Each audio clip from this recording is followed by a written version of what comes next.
여러분, 살다 보면 이런 사람 주변에 꼭 한 명씩 있지 않으세요? 나이는 나랑 비슷한데 뭔가 달라 보이는 사람. 특별히 돈이 많은 것도 아니고 자식이 대단한 것도 아닌데 만나고 나면 왠지 모르게 기분이 좋아지는 사람. 얼굴에 늘 옅은 웃음이 있고 말에 여유가 있고 오늘 점심 뭐 먹을까 고민하는 그 표정이 진짜 행복해 보이는 사람. 그 사람 보면서 한 번쯤 이런 생각 드신 적 없으세요? 저 사람은 뭐가 저렇게 편할까? 나이 들수록 팔자 좋은 사람은 따로 있습니다. 젊었을 때는 몰랐어요. 그때는 돈 많은 사람이 팔자 좋은 줄 알았고 자식 잘 된 사람이 팔자 좋은 줄 알았습니다. 그런데 70이 넘어보니까 진짜로 부러운 사람은 따로 있었습니다. 아침에 눈을 뜨면서 오늘 또 뭘 하나 설레는 사람. 혼자 있어도 심심하지 않은 사람. 자식한테 전화할 때 부탁이 아니라 그냥 보고 싶어서 전화하는 사람. 병원에 가도 주눅 들지 않고 식당에 혼자 들어가도 당당한 사람. 이런 사람이 70 넘어서 진짜 상팔자입니다. 그런데 가만히 보면 이 사람들한테는 공통점이 있어요. 타고난 게 아닙니다. 어느 날 조용히 선택을 바꾼 사람들이에요. 오늘 저는 여러분께 70이 넘어서도 매일 아침이 소풍 같은 사람들의 공통된 선택 8가지를 하나씩 이야기해 드리려 합니다. 실제로 우리나라 70대 어르신 10명 중 4명 이상이 외로움을 자주 느낀다고 보건복지부 조사에서 밝혀졌어요. 그런데 그 옆에서 혼자서도 충만하게 살아가는 어르신들이 분명히 있습니다. 그 차이가 어디서 오는지 오늘 끝까지 함께 보시면 알게 되실 거예요.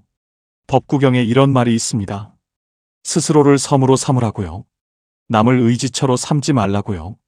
2500년 전 말씀인데 오늘 이 순간 이보다 더 정확한 말이 없어요. 그래서 노년은 갈립니다. 완전히 다르게 살게 돼요. 60세 이후라면 반드시 끝까지 보셔야 합니다. 노년에 진짜 팔자 좋은 사람들의 8가지 공통점. 나는 팔자가 좋은가? 나는 지금 잘 살고 있는가? 고민하시는 분들은 오늘 이야기를 끝까지 들어보세요. 이야기가 끝날 때쯤엔 여러분은 인생의 해답을 얻으시고 마음이 편해질 겁니다. 자, 중요한 이야기 지금부터 시작하겠습니다. 경상북도 포항에 사시는 73세 김정호 어르신과 74세 박순길 어르신은 50년 지기 친구입니다. 같은 학교를 나왔고 비슷한 시기에 결혼했고 비슷하게 자식을 키웠어요. 재산도 비슷하고 건강도 비슷합니다. 그런데 지금 두 분의 하루는 완전히 다릅니다. 김정호 어르신은 매일 아침 6시에 눈을 뜹니다. 혼자 밥을 지어 드시고 동네 한 바퀴를 걷고 오후엔 복지관에서 바둑을 두십니다. 저녁엔 좋아하는 책 몇 쪽을 읽다가 잠이 드세요. 재산이 많은 것도 아닙니다. 화려한 것도 없어요. 그런데 이 어르신 얼굴에는 늘 옅은 웃음이 있습니다. 반면 박순길 어르신은 요즘 하루 대부분을 소파에서 보내십니다. 몇 년 전에 아파트를 큰아들한테 물려줬고 지금은 아들 집 한 방에서 지내세요. 아침에 일어나도 딱히 할 일이 없습니다. 밥은 며느리가 차려주는 대로 드시고 텔레비전을 틀어도 재미가 없어요. 가끔 친구한테 전화를 하려다가 멈추십니다. 내가 연락하면 괜히 부담이 되겠지. 어르신이 며칠 전 김정호 어르신을 만났을 때 이렇게 말씀하셨습니다. 야, 나는 왜 이렇게 사는 게 재미가 없냐? 김정호 어르신이 잠깐 생각하다가 조용히 대답했어요. 순길아, 내가 내 인생을 남한테 다 줘버렸잖아. 그 말에 박순길 어르신이 한참 말이 없으셨다고 합니다. 왜 이렇게 다를까요? 두 분의 차이는 돈이 아닙니다. 건강도 아니에요. 지금부터 그 이유를 하나씩 말씀드리겠습니다. 그리고 이 영상이 끝날 때 박순길 어르신이 어떻게 달라지셨는지도 함께 보실 겁니다. 70 넘어서 상팔자 1위의 조건, 첫 번째 선택. 돈의 주도권을 끝까지 쥐고 있는 사람입니다. 많은 분들이 바로 여기서 무너집니다. 박순길 어르신이 아파트를 아들한테 넘긴 건 나쁜 마음에서 한 게 아니었어요. 자식이 고생하는 게 안쓰러웠고 어차피 갈 건데 미리 주자는 마음이었습니다. 서류에 도장을 찍던 날 아들이 옆에서 말했어요. 아버지, 이제 걱정 없으세요. 그 말이 그렇게 따뜻하게 들릴 수가 없었다고 합니다. 그런데 도장을 찍고 나서 처음 달라진 건 아주 사소한 것들이었어요. 어느 날 고등학교 동창한테 전화가 왔습니다. 이번 주말에 설악산 단풍 보러 가자고요. 어르신은 좋다고 했습니다. 그런데 숙박비에 교통비를 계산해 보니 15만 원이 넘었어요. 그 돈을 쓰려면 아들한테 말을 해야 했습니다. 입이 안 떨어졌어요. 어르신이 한참을 망설이다가 결국 친구한테 다시 전화를 걸었습니다. 야, 나 몸이 좀 안 좋아서 이번엔 못 갈 것 같아. 거짓말이었습니다. 전화를 끊고 나서 어르신이 창밖을 한참 바라보셨어요. 10월 하늘이 파랬습니다. 단풍이 얼마나 보고 싶으셨겠습니까? 그런데 가지 못한 건 돈이 없어서가 아니었습니다. 아들한테 말하기가 창피해서였어요. 내가 번 돈이 아닌 것 같은 그 기분, 손 내밀기 싫은 그 자존심. 어르신이 그날 혼잣말을 하셨답니다. 내가 왜 거짓말을 해야 하나? 그게 단풍 구경을 못 가서 서러운 게 아니었습니다. 내가 가고 싶은 곳을 가고 싶을 때 가지 못한다는 것, 그 선택권이 사라졌다는 것이 서러웠던 거예요. 돈을 잃은 게 아닙니다. 선택권을 잃은 겁니다. 이 차이를 모르면 인생이 바뀝니다. 지금 이 말이 찔리십니까? 아직 늦지 않으셨어요. 기초연금은 만 65세 이상, 소득 하위 70%라면 지금 동사무소에서 신청할 수 있습니다. 국민연금 추납제도는 과거에 못 낸 보험료를 지금 납부해서 연금액을 늘리는 거예요. 이걸 모르고 계신 분이 지금 이 순간에도 수백만 명입니다. 그분들이 게으른 분들입니까? 아니에요. 몰랐던 겁니다. 연금은 이겁니다. 젊은 내가 늙은 나한테 매달 보내는 편지예요. 그 편지 안에 이렇게 써 있습니다. 수고했어. 이제 쉬어도 돼. 여기 생활비.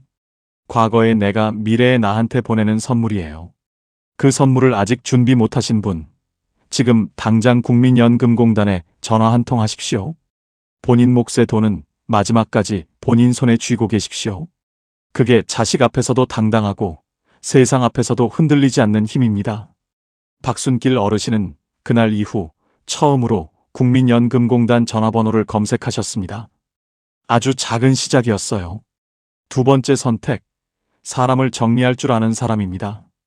충청북도 청주에 사시는 75세 홍순희 어르신은 젊은 시절부터 동네에서 인심 좋기로 소문난 분이셨어요. 누가 부르면 제일 먼저 달려가고 모임이라면 빠지는 법이 없었습니다. 그런데 70이 넘어가면서 이상한 일이 생겼어요. 친구를 만나고 오면 오히려 더 피곤한 겁니다. 어떤 친구는 만날 때마다 자식 자랑만 늘어놓아요. 우리 아들이 이번에 부장 됐어.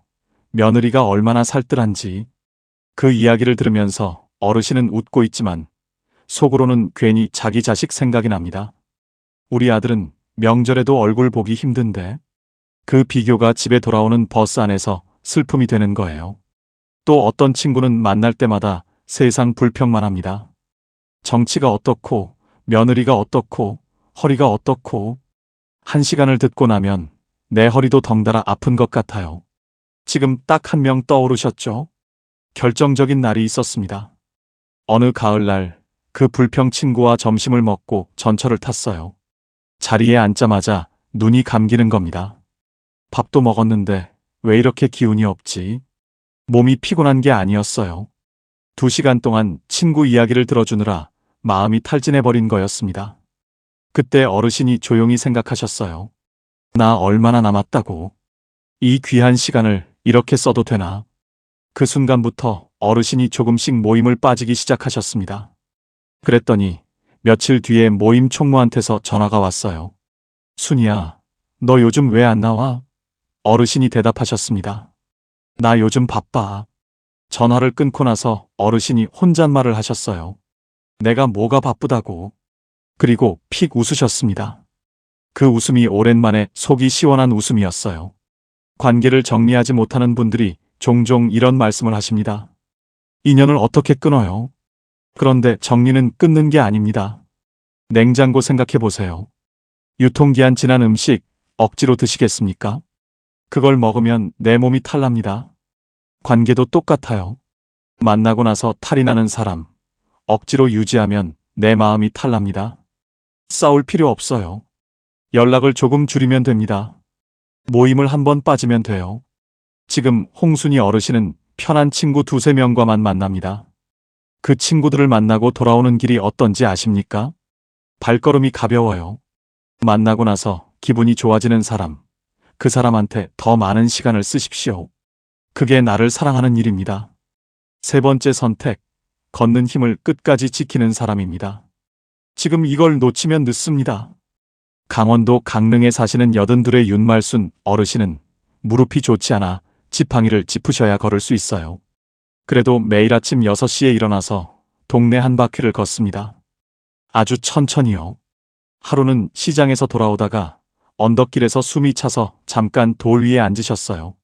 지팡이를 짚고 앉아서 하늘을 올려다보셨는데 파랗더랍니다. 그 하늘을 보면서 어르신이 혼자 웃으셨어요. 나 아직 이 언덕 오를 수 있네. 숨이 차도록 걸을 수 있다는 게 불편한 게 아니라 감사했던 겁니다. 그런데 이 어르신이 이렇게 웃을 수 있게 된 게 처음부터 당연한 일이 아니었어요. 3년 전에 이 어르신 친구 한 분이 마당에서 미끄러지셨습니다. 낙상이었어요. 수술은 잘 됐습니다. 몸도 많이 회복됐어요. 그런데 그 이후로 그분의 삶이 완전히 달라졌습니다. 걷는 게 무서워졌어요. 집 밖에 잘 나오지 않으셨습니다. 어느 날 윤말순 어르신이 그분 집에 문병을 갔어요. 방 안에 앉아 계신 친구를 보는데 창문이 닫혀 있었습니다. 환기도 안 된 방 안에 혼자 앉아서 텔레비전을 보고 계셨어요. 윤 어르신이 창문을 열면서 말했습니다. 바람 좀 들이자. 친구가 말했어요. 됐어, 나가기 귀찮아. 그 짧은 말 한마디가 윤 어르신 마음에 오래 남았습니다. 집에 돌아오는 길에 어르신이 생각하셨어요. 나는 저렇게 되지 말아야지. 그 다음 날부터 무릎이 아파도 걸었습니다. 지팡이를 짚어도 걸었어요. 걷는다는 건 단순한 운동이 아닙니다. 오늘도 내가 이 세상과 연결되어 있다는 증거예요. 걷지 못하는 순간 삶도 멈춥니다. 내 몸은 자동차와 같아요. 매일 조금씩 기름 넣고 관리하면 오래 탑니다. 경고등 무시하고 밀어붙이면 고속도로 한복판에서 써버려요. 하루 30분 걷기. 지금 당장 시작하십시오. 그 30분이 10년 후에 팔자를 바꿉니다. 박순길 어르신도 이 이야기를 떠올리면서 어느 날 아침 아들 집 현관에서 오래된 운동화를 꺼내 신으셨습니다. 먼지가 조금 쌓여 있었어요. 손으로 툭툭 털고 문을 열고 나가셨습니다. 70 넘어서 상팔자 1위의 조건, 네 번째 선택, 혼자 있는 힘을 기른 사람입니다. 잠깐 솔직하게 여쭤봐도 되겠습니까? 지금 혼자 있는 시간이 두려우세요? 충청남도 공주에 사시는 76의 최순옥 어르신은 남편이 세상을 떠나고 아들 둘이 각자 나가고 나서 처음으로 혼자가 되셨습니다. 첫날 밤 어르신이 저녁밥을 차리셨어요. 된장찌개에 나물 2가지. 그런데 상을 차려놓고 앉으시니까 이상했습니다. 숟가락을 드는데 손이 멈췄어요. 평생 누군가를 먹이면서 같이 먹었는데 처음으로 나 혼자만을 위해 밥을 차린 겁니다. 그 밥이 목으로 잘 안 넘어가더랍니다. 된장찌개가 짜서가 아니었어요. 외로워서였습니다. 밤이 되면 거실 불을 켜놓고 주무셨어요. 어두운 게 무서운 게 아니라 조용한 게 무서워서였습니다. 어느 날 골목에서 이웃 할머니가 울고 계신 어르신을 발견하고 말을 걸었어요. 뭐가 그렇게 서러우세요? 어르신이 말씀하셨습니다. 집이 너무 조용해서요.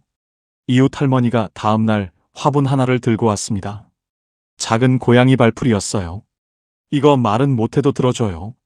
물 주면서 말 걸어봐요. 어르신이 속으로 생각했습니다. 저 양반이 나를 놀리나. 화분한테 말을 걸라고. 그래도 다음 날 아침 물을 주면서 혼잣말을 해봤어요. 오늘 날씨 좋다. 너도 좋지.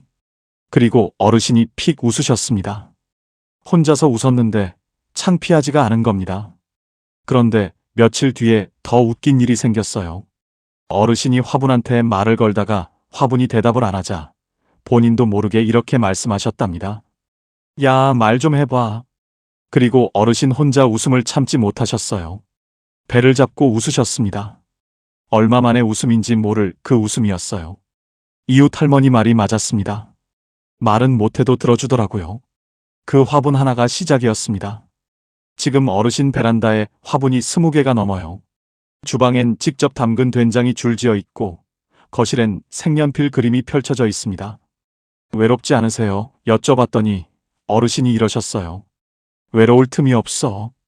아침에 화분들한테 물 주고 말 걸고 체조 따라하고 그림. 그리고 드라마 보다가 자면 하루가 어떻게 가는지 몰라. 혼자는 외로움이 아닙니다. 아무도 눈치 볼 필요 없이 내 마음대로 하루를 채울 수 있다는 것. 그게 나이 들어서야 얻는 진짜 자유예요. 5번째 선택. 하루 루틴을 가진 사람입니다. 많은 분들이 여기서 무너집니다. 혹시 이런 경험 있으세요? 아침에 눈을 떴는데 오늘 뭘 해야 할지 모르겠는 그 막막함. 경기도 수원에 사시는 74세 강인수 어르신은 30년을 매일 아침 출근하던 분이셨습니다. 은퇴하고 나서 처음 2달 어르신이 어떻게 보내셨는지 아세요? 어느 날 오후 2시에 거울 앞에 서셨는데 수염이 며칠 것이 자라 있었습니다. 그리고 어르신이 생각하셨어요. 내가 마지막으로 면도한 게 언제였지? 기억이 안 나는 겁니다. 그 순간 어르신이 무섭더랍니다. 내가 사라지고 있는 것 같은 느낌이요.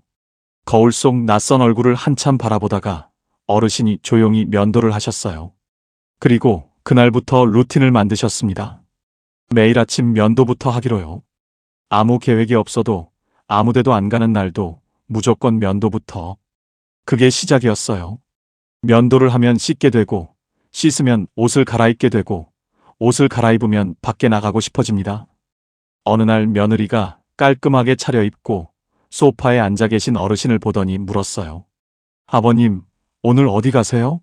어르신이 대답하셨습니다. 아니. 며느리가 고개를 갸웃하고 들어갔어요. 아무 데도 안 갑니다.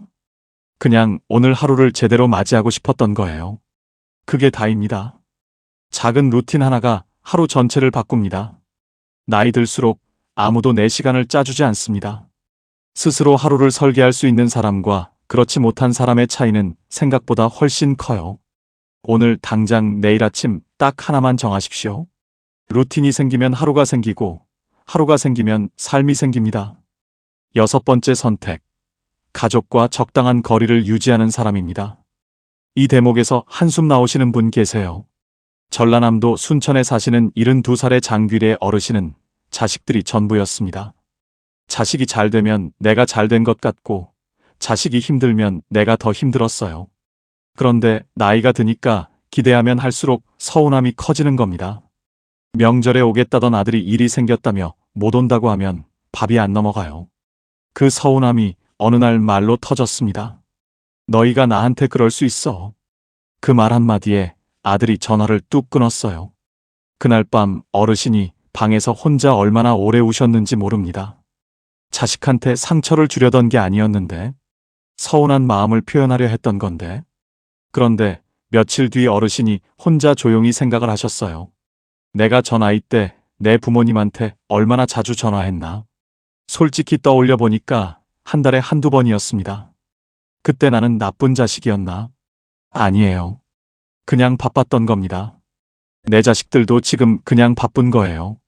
그 깨달음이 왔을 때 어르신 마음속에서 서운함이 스르르 녹더랍니다. 자식과의 관계는 연과 같아요.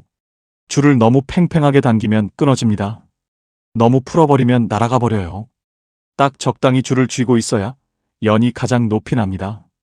자식에게 기대는 마음을 조금 내려놓으십시오. 그 빈자리를 내가 채울 수 있을 때 오히려 자식이 더 자주 생각나고 더 자주 연락이 옵니다. 딱 그리울 만큼의 거리가 가장 건강한 거리입니다. 7번째 선택. 지금 당장 시작하는 사람입니다. 나중에는 없습니다. 경상남도 통영에 사시는 78배 정기수 어르신은 젊은 시절 사업을 2번 실패하셨어요. 빚을 지고 친구들한테 손을 벌려야 했던 그 시절이 평생 마음에 짐이 됐습니다. 그러다 어느 날 새벽에 잠이 깨서 바다를 바라보다가 문득 이런 생각이 드셨대요. 나는 지금 바다가 보이는 동네에서 아프지 않고 배가 고프지 않은 채로 새벽을 맞이하고 있다. 이게 작은 일인가? 어르신이 나중에 말씀하셨습니다. 이상하더라고. 사업 잘 되던 시절엔 이 바다가 그냥 바다였어. 그런데 그날 새벽엔 바다가 파랗고 바람이 차고 나는 여기 있구나 싶은 거야. 그게 다야. 근데 그게 좋더라고. 어르신은 그 후로 날씨 좋은 아침이면 바다 앞에 앉아 커피 한 잔을 마십니다. 아무것도 안 해도요. 그냥 거기 앉아 있는 것만으로 충분하다고 하셨어요. 행복을 찾는 건 숨바꼭질과 같습니다. 술래가 온 동네를 뛰어다니는데 그 친구가 바로 자기 집 뒤에 숨어 있었던 거예요. 우리가 그렇게 오래 찾아다닌 행복이 오늘 아침 밥상 위에, 창밖 나무 위에, 지금 이 따뜻한 방 안에 이미 있었습니다. 다산 정약용 선생은 말씀하셨습니다. 평범한 하루가 쌓여 비범한 인생이 된다고요. 지금 시작하십시오. 박순길 어르신도 어느 날 아침 커피 한 잔을 들고 처음으로 베란다에 나가 앉으셨습니다. 아무 생각 없이 하늘을 한번 올려다보셨어요. 파랗더랍니다. 70 넘어서 상팔자 1위의 조건, 8번째 선택입니다. 오늘 이야기 중에서 가장 중요한 이야기예요. 이 대목에서 많은 분들이 눈물을 흘리십니다. 죽음을 준비한 사람입니다. 경상북도 안동에 사시는 78배 이말순 어르신 이야기를 들어주십시오. 어르신은 평생 무뚝뚝한 분이셨습니다. 자식들한테 사랑한다는 말, 고맙다는 말, 단 한 번도 하신 적이 없으셨어요. 그게 어르신 세대의 방식이었습니다. 말하지 않아도 알겠지. 내가 이렇게 살아온 게 다 너희를 위해서인데. 그런데 70 중반을 넘어서면서 어르신한테 이상한 마음이 들기 시작했어요. 내가 갑자기 쓰러지면 어떡하지? 내가 미처 못한 말들이 있는데. 어느 날 밤 잠이 안 와서 어르신이 일어나 부엌에 앉으셨습니다. 그러다 서랍에서 편지지를 꺼내셨어요. 맏아들한테 편지를 쓰기 시작하셨습니다. 처음엔 잘 써지지 않았어요. 무슨 말을 어떻게 써야 할지 몰랐습니다. 한참을 멍하니 편지지를 바라보다가 그냥 생각나는 대로 쓰기 시작하셨어요. 내가 태어나던 날 이야기를 쓰셨습니다. 영하 15도 한겨울 새벽에 아버지가 손수레를 끌고 산부인과까지 뛰어갔던 이야기. 돈이 없어서 병원비를 못 낼까봐 아버지 손이 떨렸다는 이야기. 그 손수레 위에서 내가 태어났다는 이야기. 그걸 쓰다가 어르신 눈물이 편지지에 떨어졌습니다. 한 방울, 두 방울. 편지지가 번졌어요. 어르신이 손등으로 눈물을 닦으시면서 계속 쓰셨습니다. 미안하다는 말도 쓰셨어요. 바쁘다는 핑계로 내 학교 운동회에 한 번도 못 간 것. 내가 사춘기 때 혼내기만 하고 안아주지 못한 것. 결혼식 날 내 손잡고 아무 말도 못한 것. 그 미안함들을 처음으로 글로 쓰셨어요. 새벽 2시에 시작한 편지가 4시가 됐습니다. 편지를 다 쓰고 봉투에 넣으신 뒤 어르신이 부엌에 그냥 앉아 계셨어요. 창밖이 조금씩 밝아오고 있었습니다.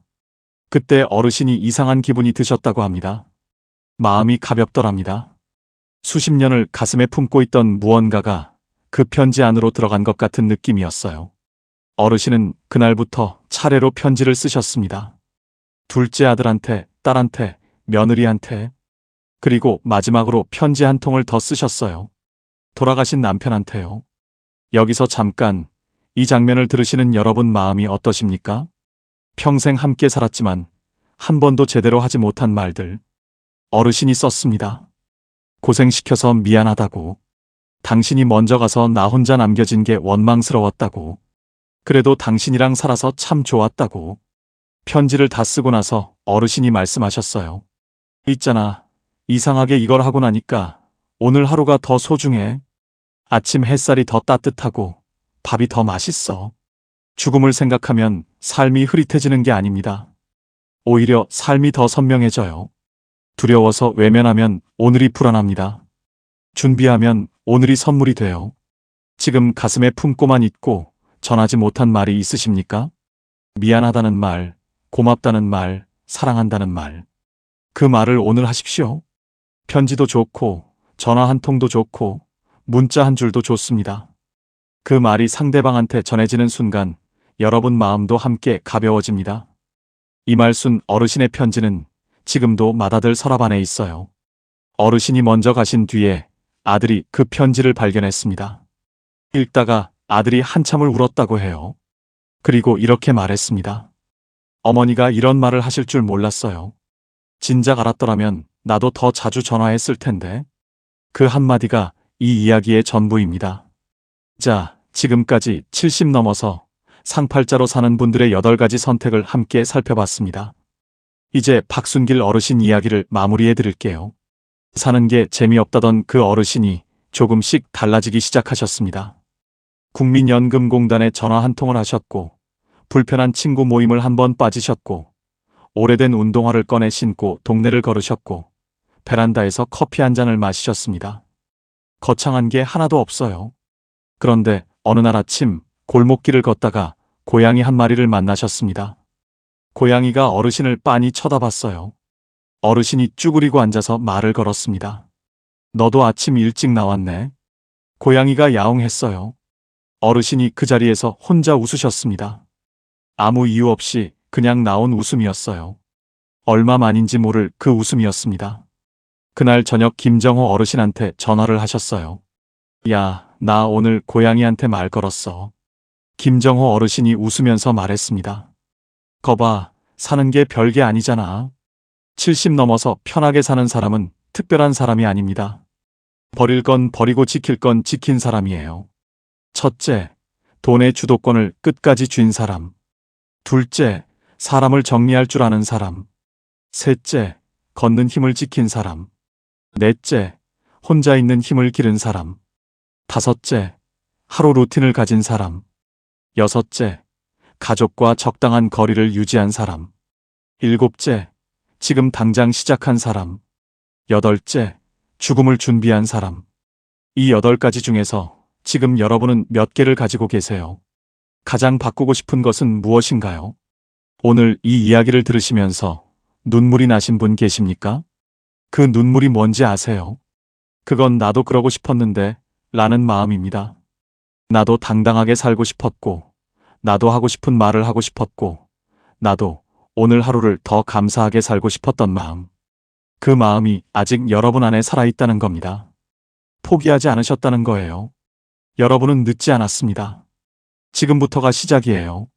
지금 이 영상을 보고 계신 여러분은 기나긴 세월을 온몸으로 견뎌오셨습니다.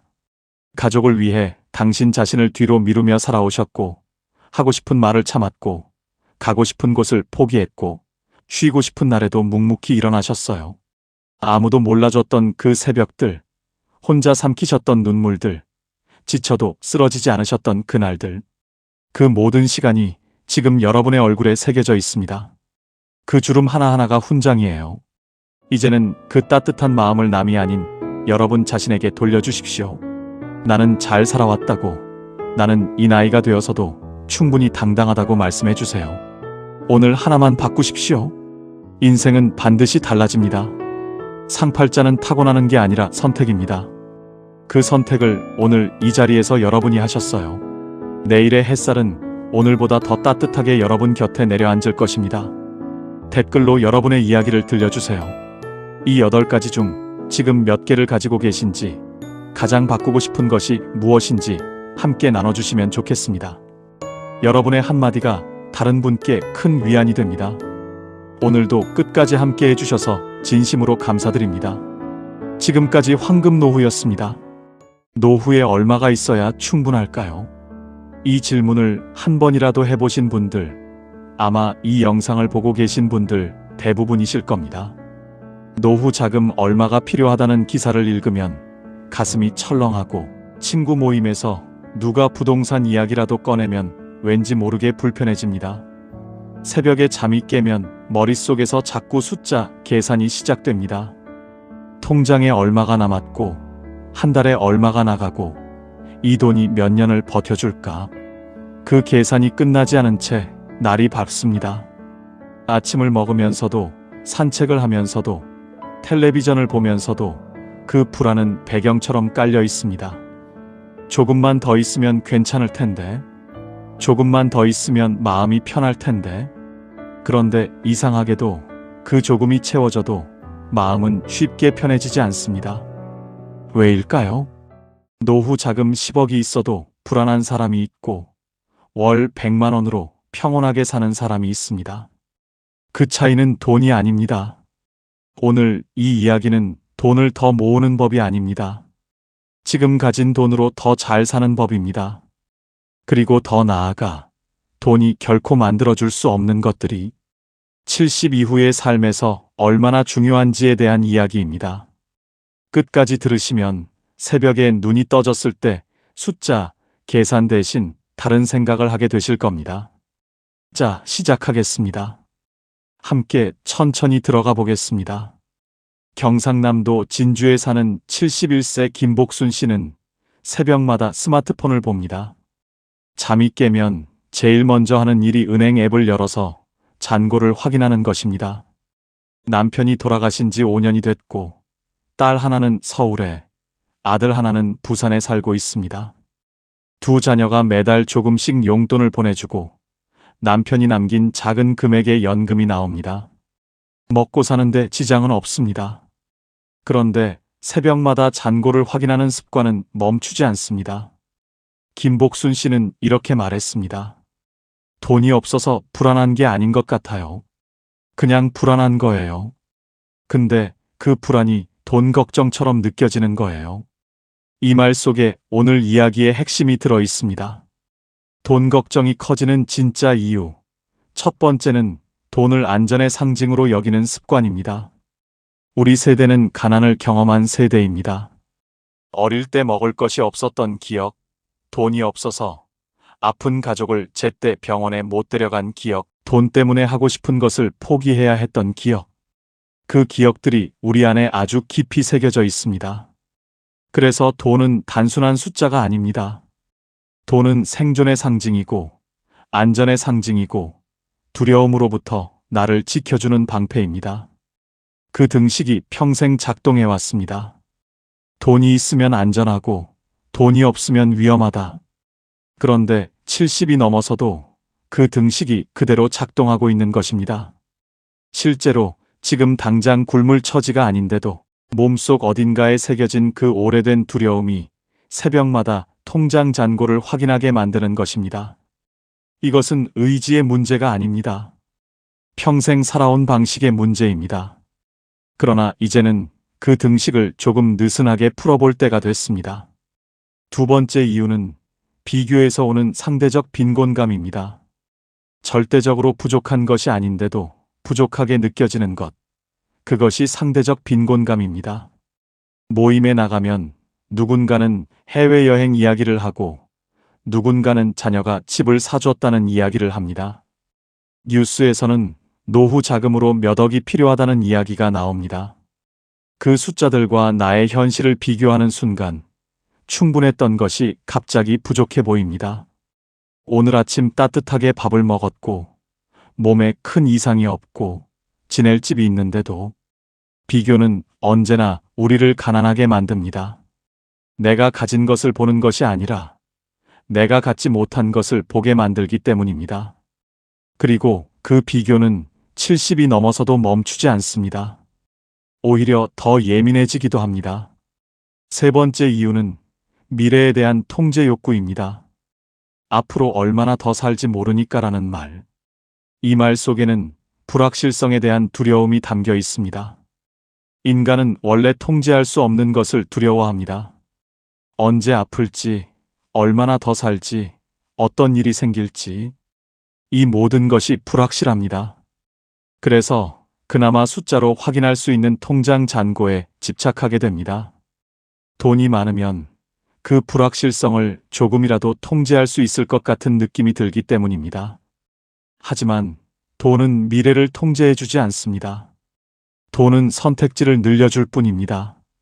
그리고 진짜 불안, 즉 언젠가는 죽는다는 사실, 언제 아플지 모른다는 사실은 아무리 많은 돈이 있어도 사라지지 않습니다. 그 진실을 받아들이는 것이 돈 걱정으로부터 자유로워지는 첫걸음입니다. 네 번째 이유는 돈이 없으면 사랑받지 못할 것 같다는 두려움입니다. 이것은 많은 분들이 의식하지 못하는 감정입니다. 하지만 자식에게 짐이 될까봐 걱정하는 마음, 용돈을 받을 때 자존심이 상하는 느낌, 손자에게 용돈을 못 줄 때 느끼는 미안함. 이 모든 감정의 뿌리에는 돈 없는 나는 사랑받을 자격이 없는 것 아닐까라는 두려움이 있습니다. 그리고 이것은 우리 세대가 살아온 방식과 깊이 연결되어 있습니다. 주는 것이 사랑이고 베푸는 것이 존재의 증명이었던 시대를 살아왔기 때문입니다. 그런데 이제 더 이상 주기 어려운 나이가 됐을 때 그 역할이 흔들리면서 불안이 커지는 것입니다. 하지만 생각해 보세요. 자식이 여러분을 사랑하는 것은 여러분의 통장 잔고 때문이 아닙니다.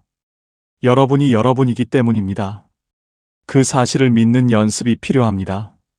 자, 이 네 가지를 하나로 묶으면 이렇게 됩니다.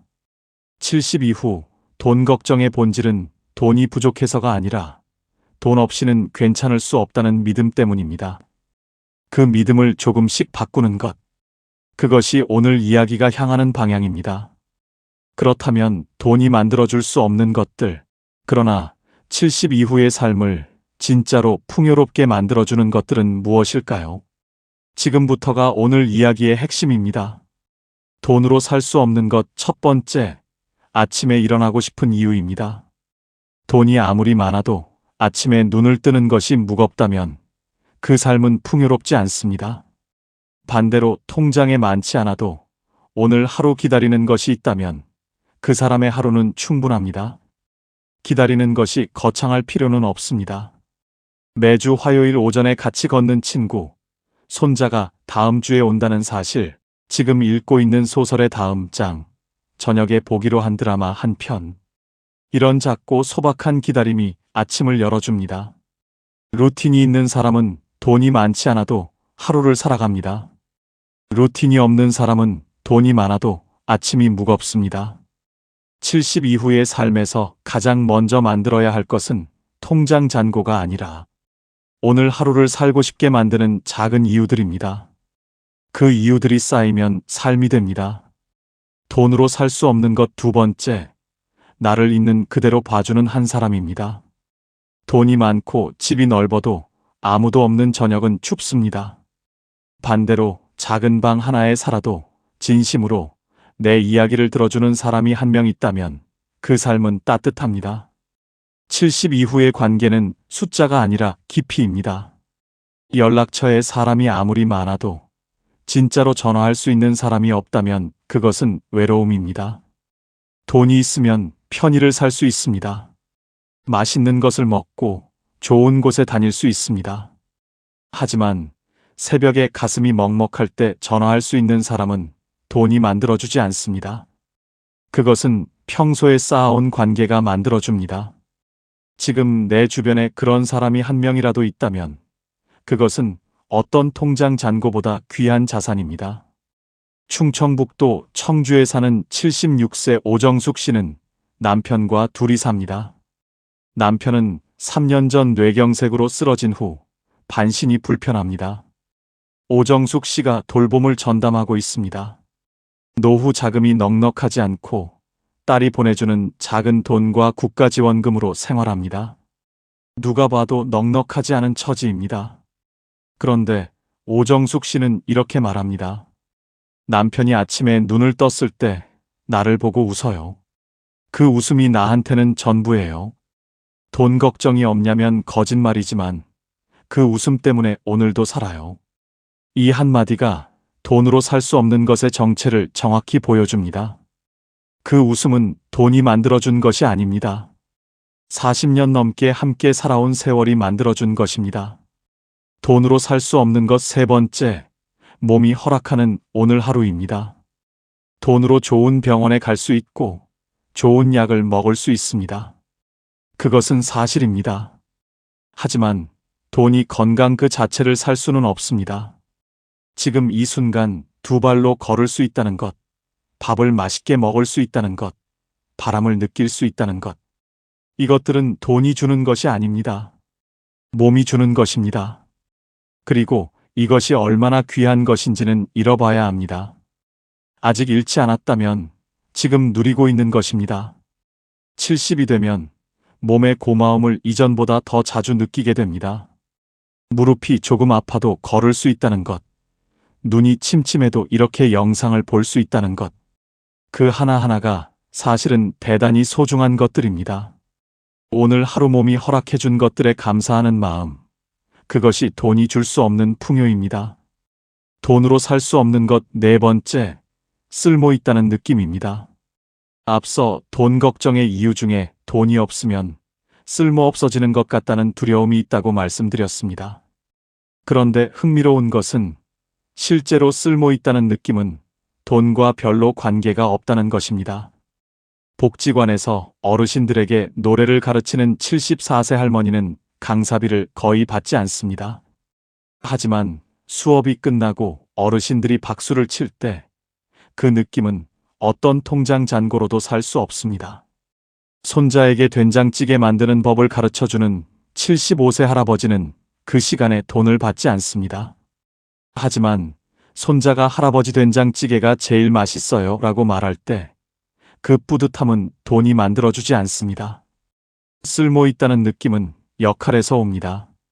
그리고 그 역할은 돈이 많아야 가질 수 있는 것이 아닙니다. 지금 내가 있는 자리에서 지금 내가 가진 것으로 누군가에게 작은 도움이 되는 것. 그것이 쓸모입니다. 돈으로 살 수 없는 것 5번째. 지금 이 순간의 평온입니다. 쇼펜하우어는 이런 말을 남겼습니다. 부는 바닷물과 같아서 마실수록 갈증이 난다고. 돈도 마찬가지입니다. 더 많이 가질수록 더 많이 갖고 싶어집니다. 1억이 있으면 2억이 있으면 좋겠고 2억이 있으면 5억이 있으면 좋겠습니다. 그 끝은 없습니다. 그러나 만족은 외부 조건이 아니라 내면의 결단에서 옵니다. 지금 이 정도면 충분하다는 결단. 그 결단이 평온을 만들어줍니다. 그 결단은 돈이 만들어주지 않습니다. 내가 만들어야 합니다. 지금 이 순간 창밖에 햇살이 들어오고 따뜻한 차 한 잔이 있고 몸에 큰 통증이 없다면 그것이 평온입니다. 그 평온은 통장 잔고와 관계없이 지금 이 순간 내가 선택할 수 있는 것입니다. 이제 두 분의 이야기를 깊이 들어드리겠습니다. 전라남도 순천에 사는 78세 이순례 씨는 평생 남편과 함께 논밭을 일궜습니다. 자녀 셋을 대학까지 보내고 나니 남은 것이 별로 없었습니다. 남편은 68세에 먼저 세상을 떠났고 이순례 씨는 혼자 남았습니다.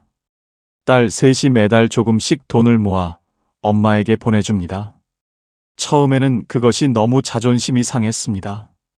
평생 주기만 하며 살아왔는데 이제 자식한테 손을 벌리는 신세가 됐다는 생각이 들었습니다. 딸들이 돈을 보낼 때마다 카카오톡으로 엄마 이번 달 입금했어요 라는 메시지가 왔는데 그 메시지를 볼 때마다 마음이 복잡했습니다. 고맙기도 하고 미안하기도 하고 어딘가 모르게 작아지는 느낌이 들었습니다. 그러던 어느 날 둘째 딸이 전화를 해서 이런 말을 했습니다. 엄마, 내가 지금 이렇게 살 수 있는 게 다 엄마 덕분이야. 엄마가 나 낳고 키우느라 얼마나 힘들었어. 이 돈은 용돈이 아니라 내가 엄마한테 드리는 감사예요. 이순례 씨는 그 말을 듣고 한참을 울었습니다. 그냥 눈물이 났습니다. 그리고 생각이 바뀌었습니다. 내가 받는 것이 아니라 내가 심은 것을 거두는 것이라는 생각. 평생 심어온 사랑이 이렇게 돌아오는 것이라는 생각. 그날 이후 이순례 씨는 딸의 입금 메시지를 볼 때 더 이상 마음이 복잡하지 않습니다. 그냥 고맙습니다. 그리고 그 고마움이 또 다른 사랑이 됩니다. 지금 이순례 씨는 순천 시내 작은 경로당에서 매주 화요일 화투를 가르칩니다. 화투라는 것이 거창한 것이 아니지만 어르신들이 그 시간을 기다립니다. 이순례 씨도 그 시간을 기다립니다. 돈은 별로 없지만 기다리는 것이 있는 삶입니다.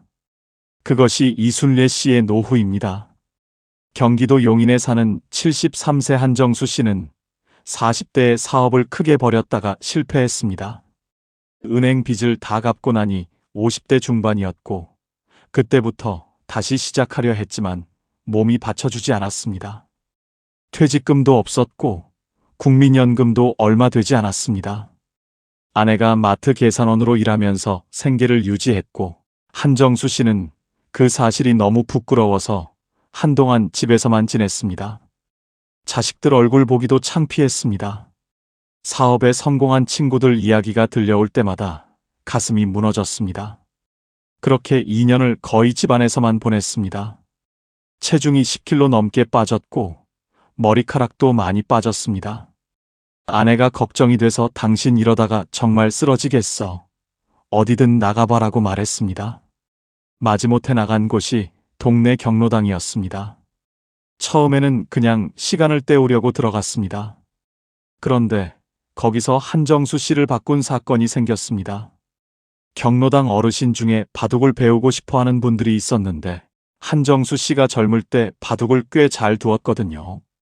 어르신들이 당신이 좀 가르쳐줘요라고 부탁을 해왔습니다. 처음에는 손사래를 쳤습니다. 그런데 한 번만 봐달라는 말에 못 이겨 앉았는데 어르신들이 배우는 눈빛이 너무 진지했습니다. 수업이 끝나고 정수 씨 덕분에 오늘 진짜 재밌었어요 라는 말을 들었을 때 한정수 씨는 오랜만에 어깨가 펴지는 느낌이 들었습니다. 그 다음 주에 또 나갔습니다. 그 다음 주에도 나갔습니다. 한정수 씨는 이렇게 말합니다. 내가 가진 게 없다고 생각했어요. 돈도 없고 직함도 없고 내세울 것도 없다고. 그런데 바둑 하나로 사람들이 나를 기다려요. 그게 얼마나 큰 건지 몰랐어요. 지금 한정수 씨는 일주일에 3번 경로당에 나갑니다. 국민연금이 적고 아내가 아직도 일을 하고 있습니다. 노후 자금은 여전히 부족합니다. 그러나 한정수 씨의 눈빛은 2년 전과 완전히 다릅니다. 기다리는 것이 있는 사람의 눈빛입니다. 이제 마무리를 향해 가겠습니다. 통장 잔고보다 오늘 잔고가 중요합니다. 오늘 잔고란 무엇일까요? 오늘 감사한 것이 하나라도 있었는가? 오늘 웃은 순간이 한 번이라도 있었는가? 오늘 기다리는 것이 하나라도 있는가? 오늘 누군가에게 작은 도움이 됐는가? 이것들이 오늘의 잔고입니다. 이 잔고는 은행에서 확인할 수 없습니다. 하지만 이 잔고가 쌓이면 삶이 됩니다. 그리고 이 잔고는 돈이 많아야 채울 수 있는 것이 아닙니다. 지금 이 순간 어디에 있든 얼마를 가졌든 채울 수 있습니다. 돈은 삶의 도구입니다. 삶의 목적이 아닙니다. 이 문장이 쉽게 들릴 수 있습니다. 하지만 실제로 이것을 믿는 것은 쉽지 않습니다.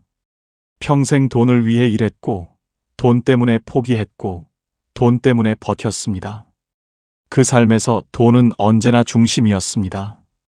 그 습관이 하루아침에 바뀌지 않습니다. 하지만 조금씩 바꿀 수 있습니다.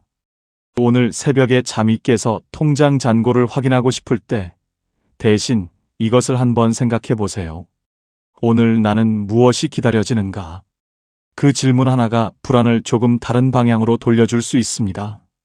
지금 당신이 가진 것을 한번 세어보세요. 통장 잔고 말고 진짜로 가진 것들을.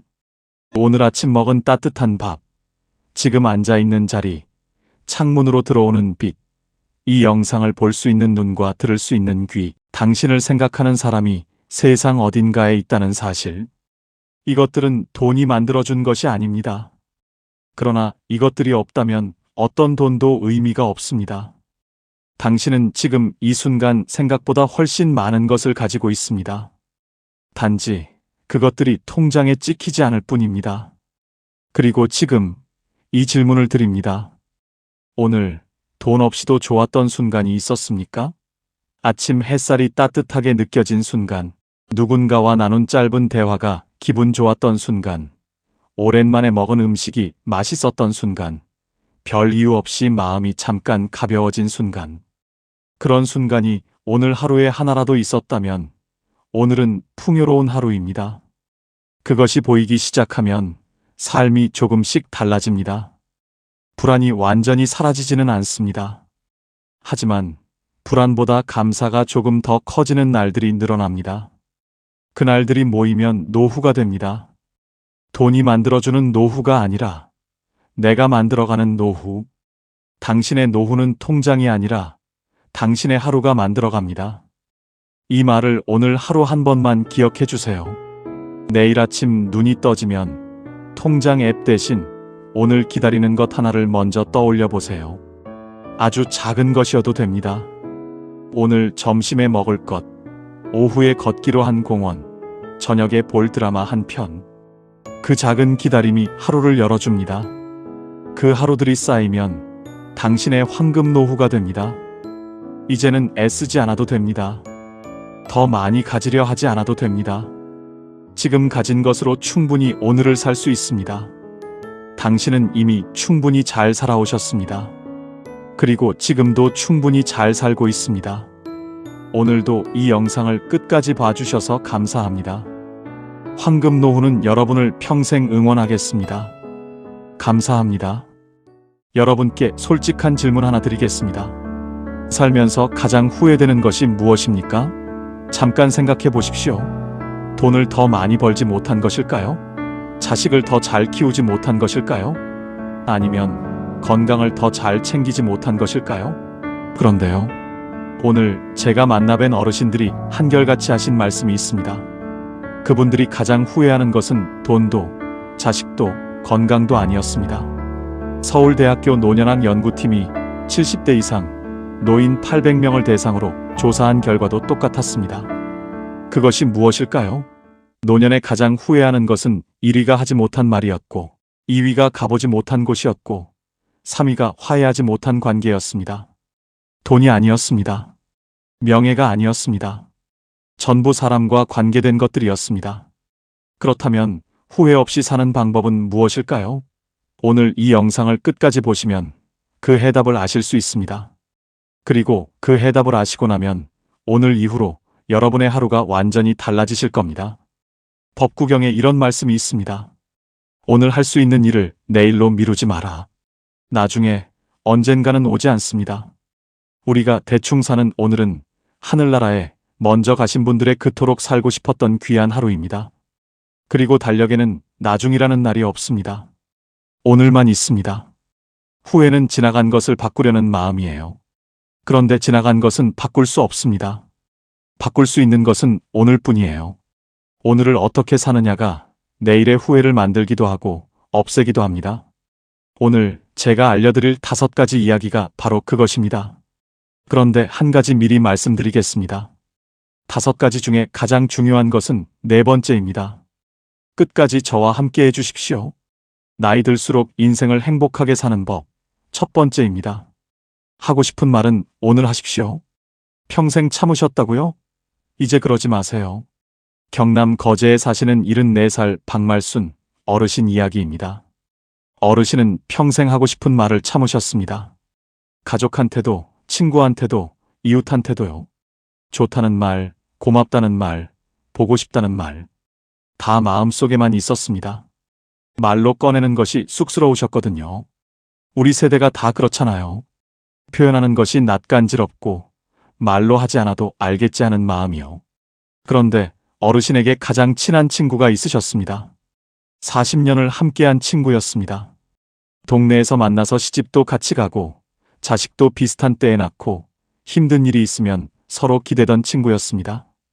어르신이 그 친구한테 하고 싶었던 말이 있으셨습니다. 너 덕분에 내가 여기까지 살았어. 그 말이요. 근데 그 말이 늘 마음속에만 있었습니다. 다음에 만나면 해야지, 다음에 만나면 해야지 하시다가 그냥 지나갔습니다. 그러다 어느 날 아침이었습니다. 전화가 왔습니다. 그 친구가 새벽에 갑자기 쓰러지셨다는 겁니다. 어르신이 달려가셨습니다. 병원 응급실이었습니다. 친구는 의식이 없었습니다. 어르신이 친구 손을 잡으셨습니다. 친구 손이 차가웠습니다.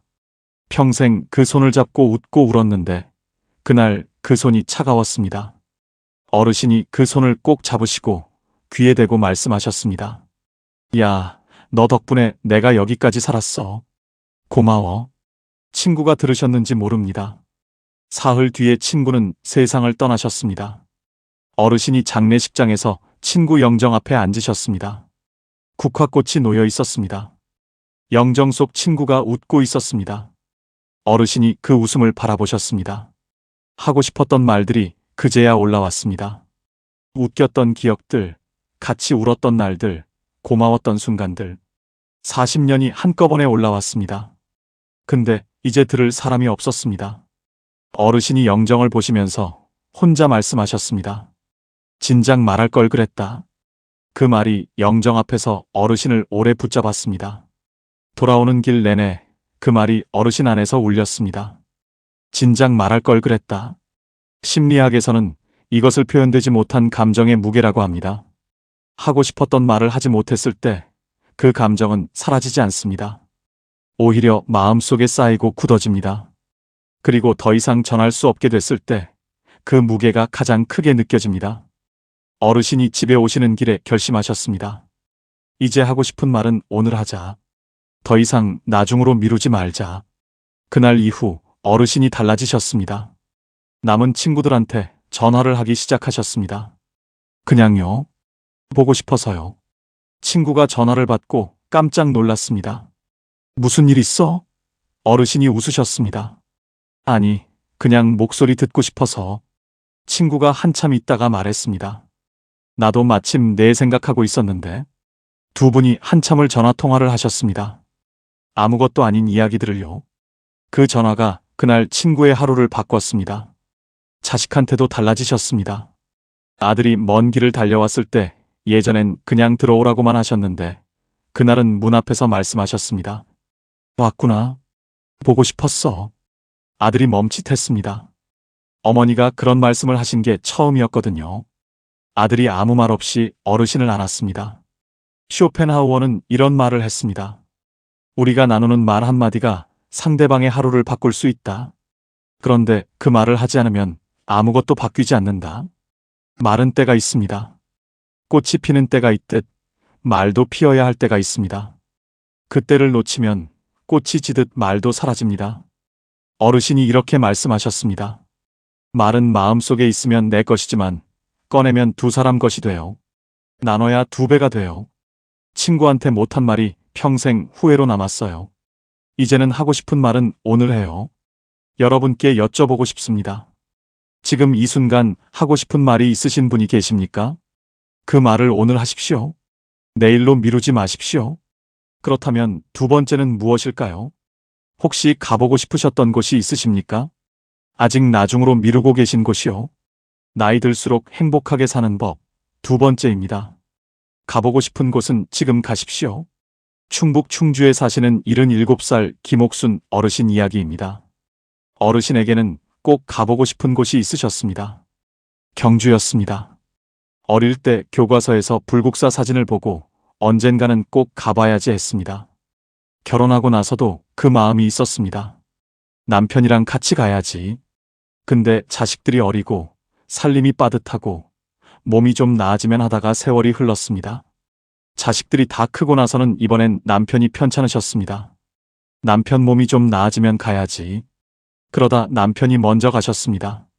어르신이 남편 떠나보내시고 한동안 멍하게 지내셨습니다. 어느 날 장롱을 정리하시다가 오래된 수첩을 꺼내셨습니다. 거기에 가보고 싶은 곳들이 적혀 있었습니다. 경주 불국사, 전주 한옥마을, 강릉바다. 어르신이 그 수첩을 보시다가 눈물이 나셨습니다. 남편이랑 같이 가려고 적어놨던 것들이었거든요. 이제 혼자 가야 하는데 혼자 가는 게 무슨 의미가 있나 싶으셨습니다. 그냥 수첩을 덮으셨습니다. 그러다 딸이 놀러 왔습니다. 어르신이 그 수첩 이야기를 하셨더니 딸이 말했습니다. 엄마, 혼자 가면 어때요? 어르신이 말씀하셨습니다. 혼자 가는 게 무슨 재미야? 딸이 말했습니다. 가는 게 재미있는 거잖아요. 함께 가는 사람이 없으면 아버지 생각하면서 가면 되잖아요. 어르신이 그 말이 마음에 걸리셨습니다. 며칠을 생각하셨습니다. 그러다 어느 날 아침에 버스표를 예매하셨습니다. 경주 가는 버스요. 혼자요. 버스를 타시는데 손이 좀 떨리셨다고 합니다. 이 나이에 혼자 여행을 가다니 싶으셨습니다. 그래도 가셨습니다. 불국사 입구에 내리셨습니다. 돌계단을 올라가셨습니다. 천천히요. 다리가 좀 아프셨지만 올라가셨습니다. 그리고 불국사 앞에 서셨습니다. 어르신이 그 자리에서 한참 서 계셨습니다. 교과서에서 보던 그 건물이 눈앞에 있었습니다. 생각보다 컸습니다. 생각보다 아름다웠습니다. 어르신 눈에 눈물이 고였습니다. 남편 생각이 나셨습니다. 여보, 나왔어요. 당신과 같이 오려고 했는데 내가 혼자 왔어요. 혼자여도 용기 내서 당신이 옆에 있다 생각하고 왔어요. 어르신이 한참을 그 자리에 서 계셨습니다. 순간 남편이 그리워 뺨위로 흐르는 눈물을 주체할 수 없었습니다. 한평생 살아왔던 순간순간이 영화 필름처럼 스쳐 지나갔습니다. 그러다 살짝 미소 지으셨습니다. 왔구나. 드디어 왔구나. 그 한마디가 평생의 나중을 끝냈습니다. 어르신이 그날 불국사 경내를 천천히 걸으셨습니다. 아무도 기다리는 사람이 없었습니다. 빨리 가야 할 이유가 없었습니다. 돌 하나하나를 보시면서 걸으셨습니다. 처마 끝을 보시면서 걸으셨습니다. 그날 어르신이 사진을 찍으셨습니다.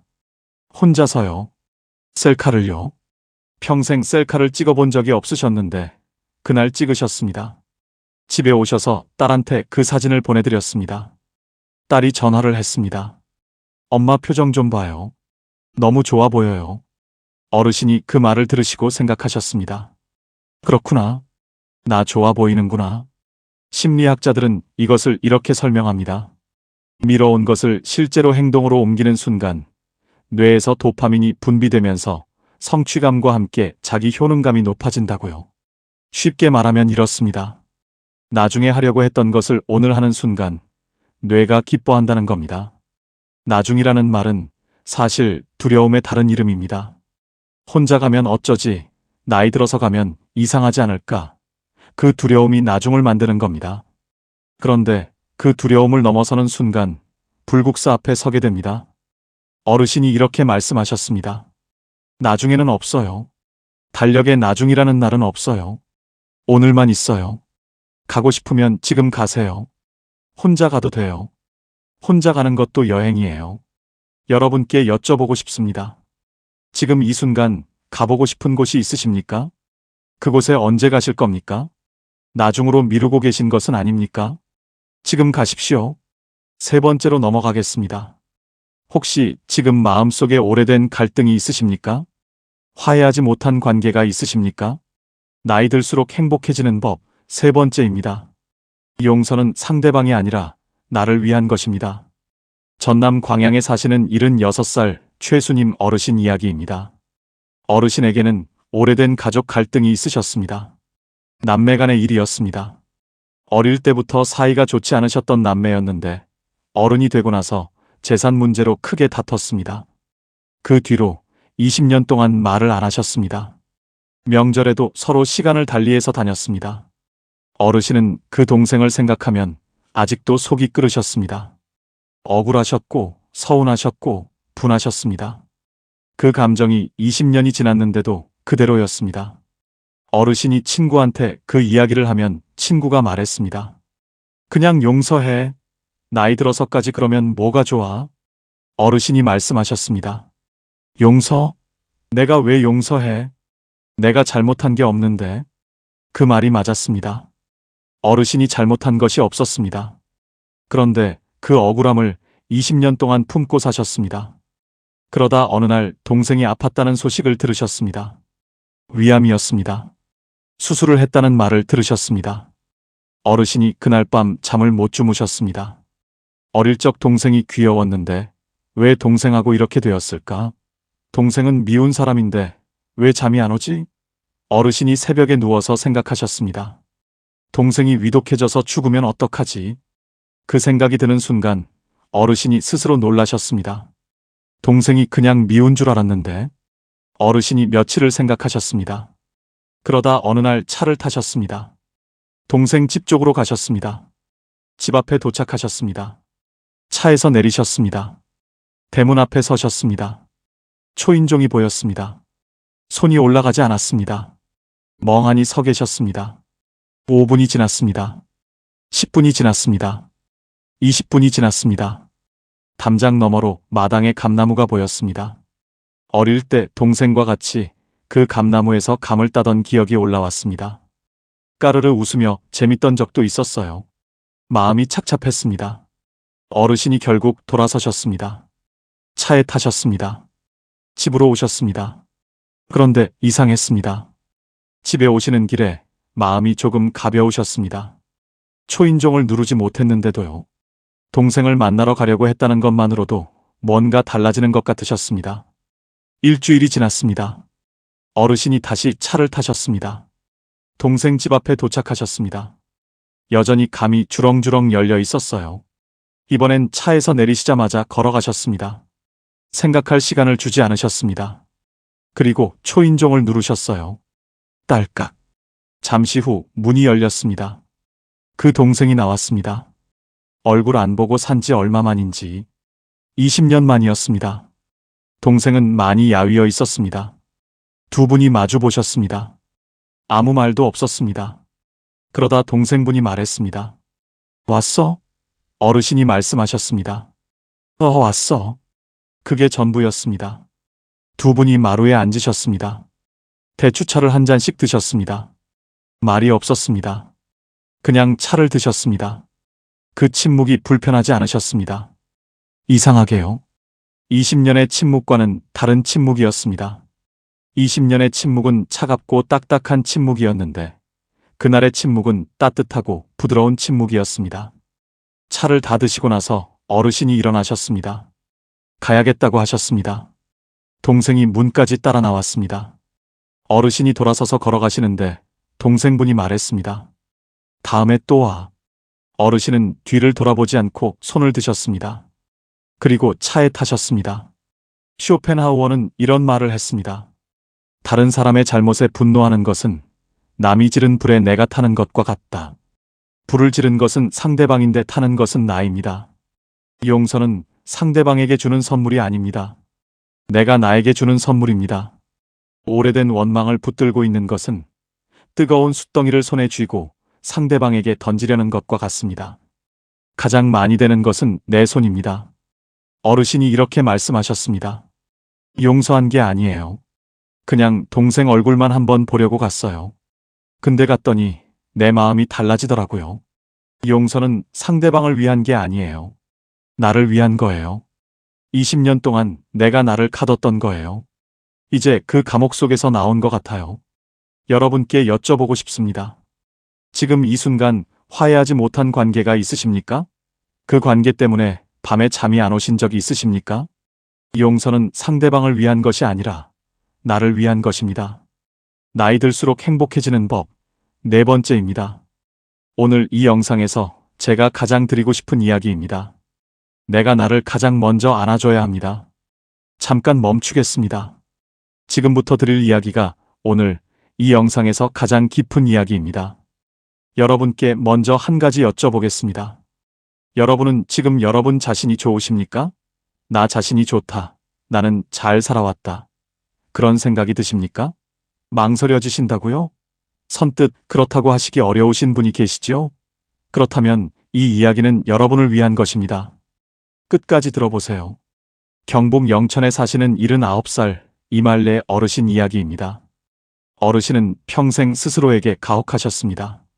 더 잘해야 했는데, 더 참아야 했는데, 더 잘 키워야 했는데, 자식이 힘들면 내 탓, 남편이 힘들면 내 탓, 집안이 어려우면 내 탓.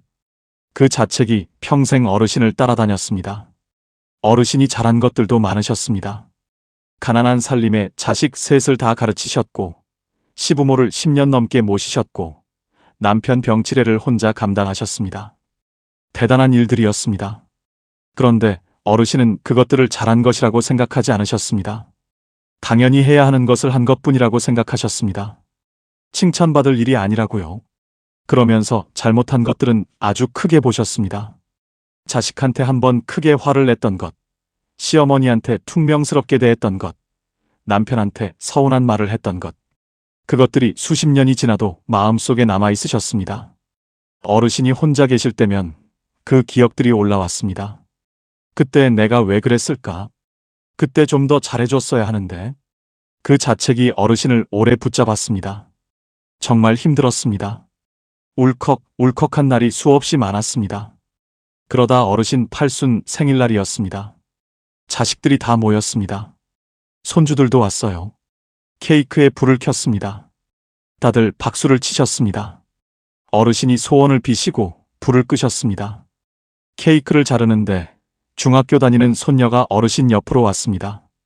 그리고 말했습니다. 할머니는 할머니 자신이 좋아요? 어르신이 그 질문을 들으시고 웃으시려다가 멈추셨습니다. 좋아요? 할머니 자신이요? 그 질문이 어르신한테 처음으로 오는 질문이었습니다. 평생 누구도 그런 걸 물어본 적이 없었습니다. 어르신 스스로도 그런 걸 생각해 본 적이 없었습니다. 어르신이 난처한 표정을 지으면서 대답을 못 하셨습니다. 손녀가 초롱초롱한 눈으로 할머니의 대답을 기다렸어요. 어르신이 한참을 있다가 눈물을 흘리셨습니다. 소리 없이요.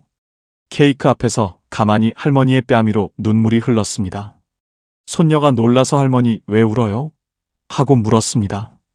어르신이 눈물을 닦으시면서 말씀하셨습니다. 아니야.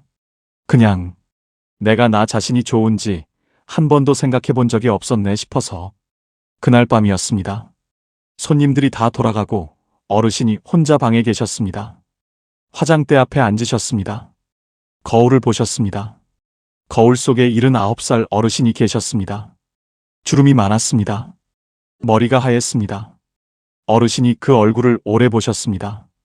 그러다 혼자 말씀하셨습니다. 이말래, 너 정말 잘 살았어. 평생 동안 진짜 수고했어. 그 말이 처음엔 어색하셨습니다. 내가 왜 이런 말을 하나 싶으셨습니다. 그런데 한 번 더 하셨습니다. 말래, 너 잘 살았어. 수고했어. 그러다 세 번째 하시는데 눈물이 왈칵 나셨습니다. 이번엔 큰 울음소리가 났습니다. 평생 누구한테도 그 말을 들어본 적이 없으셨습니다. 잘 살았다고, 수고했다고. 가족들도 남편도 자식들도 그 말을 해준 적이 없었습니다. 그리고 어르신 스스로도 한 번도 그 말을 자신에게 한 적이 없었습니다. 어르신이 거울 속 자신을 보시면서 한참을 우셨습니다. 그러다 이렇게 말씀하셨습니다. 나 참 열심히 살았네. 잘했어. 어르신은 그날 그 어느 때보다 편안하고 깊은 잠자리에 드셨습니다. 창밖으로 둥근 달이 밝게 비쳤습니다. 보건복지부 노인 정신건강실태조사에 따르면 자기 자신에 대한 긍정적 평가가 낮은 노인일수록 우울감과 고독감이 높고 반대로 자기 수용도가 높은 노인일수록 삶의 만족도가 3배 이상 높은 것으로 나타났습니다. 나를 사랑하는 것이 이기적인 것이 아닙니다. 내가 먼저 나를 안아줘야 남도 안아줄 수 있습니다. 자책은 내가 나를 때리는 것과 같습니다. 남이 나를 때리면 피하면 됩니다. 그런데 내가 나를 때리면 피할 곳이 없습니다. 가장 잔인한 폭력은 자기 자신에게 하는 폭력입니다. 어르신이 이렇게 말씀하셨습니다. 팔순이 돼서야 거울 보면서 잘 살았다고 했어요. 진작 했어야 했는데 그게 제일 후회돼요. 여러분께 부탁드리고 싶습니다. 오늘 밤 잠드시기 전에 거울을 한번 보십시오. 그리고 자신에게 이렇게 말씀해 주십시오. 잘 살았어. 수고했어. 그 말이 진심이니까요. 거짓이 아니니까요. 이제 마지막입니다. 나이 들수록 행복해지는 법 5번째입니다. 오늘이 가장 젊은 날입니다. 여러분, 지금 이 순간 여러분의 나이가 몇이십니까? 70이십니까? 75이십니까? 80이십니까? 그 나이가 많다고 생각하십니까? 그런데 한 가지 말씀드리겠습니다. 지금 이 순간이 여러분의 남은 인생에서 가장 젊은 때입니다. 내일이 되면 오늘이 가장 젊었던 날이 됩니다. 그러니까 지금 이 순간이 가장 젊습니다. 다산 정약용 선생은 말씀하셨습니다. 지금 이 순간이 남은 인생에서 가장 젊은 때다. 오늘 이 하루를 충분히 살아야 한다. 오늘 4분 어르신을 만났습니다. 친구를 보내고 나서 하고 싶은 말을 오늘 하기 시작하신 박말순 어르신, 혼자 불국사에 가셔서 드디어 왔구나 하신 김옥순 어르신, 20년 만에 형제집 초인종을 누르신 최수님 어르신, 팔순 생일날 밤에 거울 앞에서 처음으로 잘 살았어 하신 이말래 어르신. 그분들이 공통으로 하신 말씀이 있습니다. 진작 할 걸 그랬어요. 그 한마디입니다. 하지만 그분들이 또 공통으로 하신 말씀이 있습니다. 그래도 지금이라도 해서 다행이에요. 그 한마디입니다. 후회 없이 사는 것은 거창한 것이 아닙니다. 오늘 하고 싶은 말을 하는 것, 오늘 가보고 싶은 곳에 가는 것, 오늘 용서하는 것, 오늘 나를 안아주는 것, 그리고 오늘이 내 인생에서 가장 젊은 날이라는 것을 아는 것. 그게 전부입니다. 이말레 어르신이 그날 이후 매일 아침 달력을 보십니다. 그리고 오늘 날짜 옆에 이렇게 쓰십니다. 오늘이 가장 젊은 날. 딱 6글자입니다.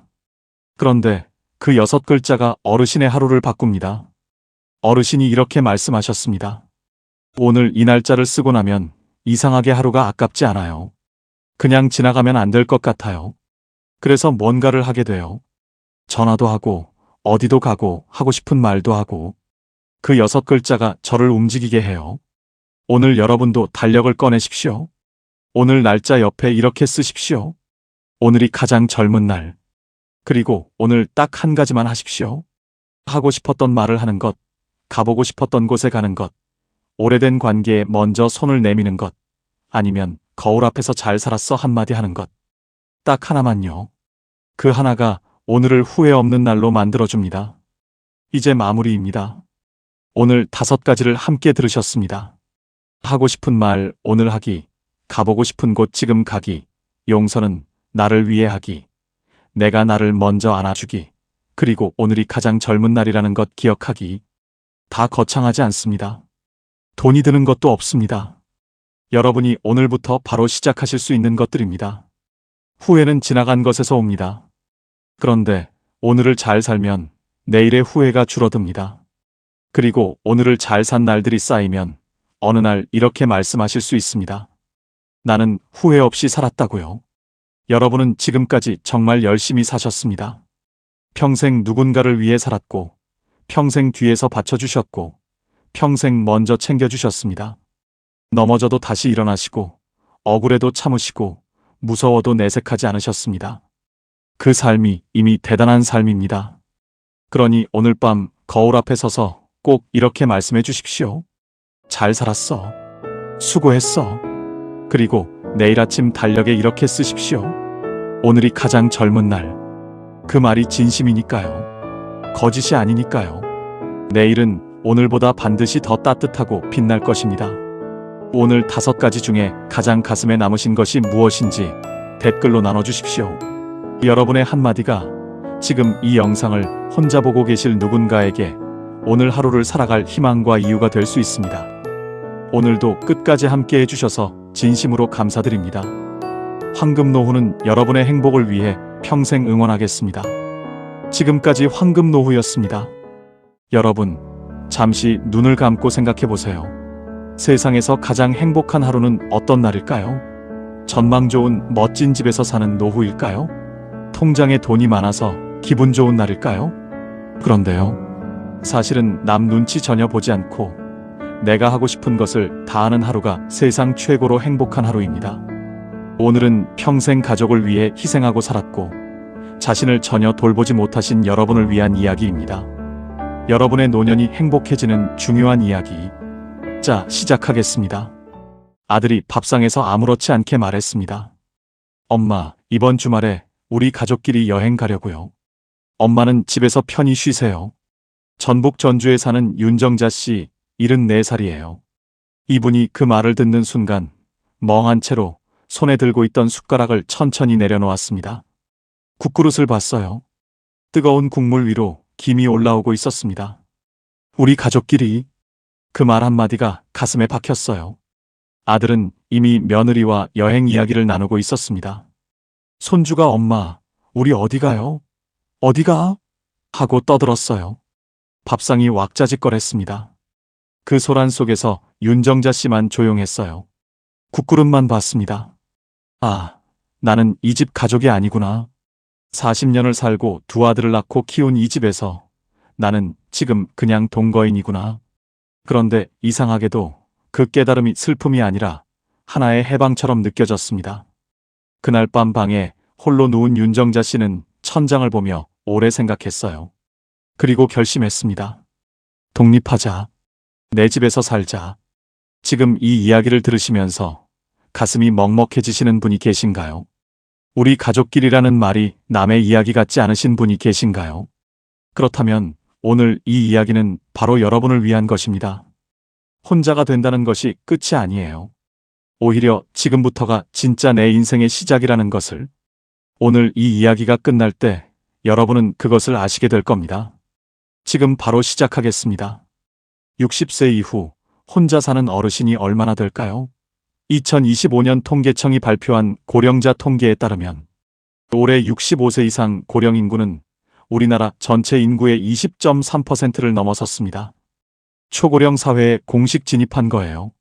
그리고 혼자 사는 고령자 가구는 전체 고령자 가구의 37.8%입니다. 노인 3집 중 하나가 혼자 사는 노인이에요. 여러분만 혼자 사는 게 아닙니다. 그런데 이분들 대부분이 혼자 산다는 것에 왠지 모를 죄책감을 느낍니다. 자식한테 짐이 되기 싫어서 혼자 사는 건데 그게 오히려 쓸쓸하고 초라하게 느껴지는 거예요.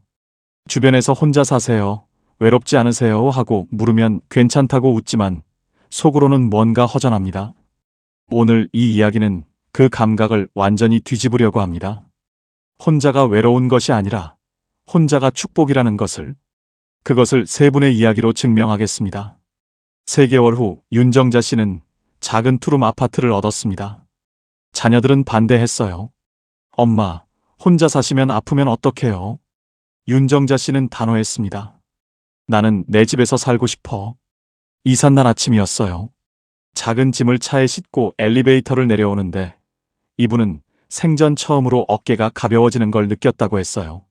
물리적으로 짐이 가벼운 게 아니었습니다. 어딘가에서 내내 짓누르던 무언가가 사라지는 기분이었다고요. 거리를 걸으면서 자신도 모르게 주변을 두리번거렸습니다. 봄꽃이 피어 있었어요. 이상하게도 그게 그렇게 눈에 들어온 적이 없었던 것 같았습니다. 아들 집에서 살 때는 꽃이 피어 있어도 못 봤어요.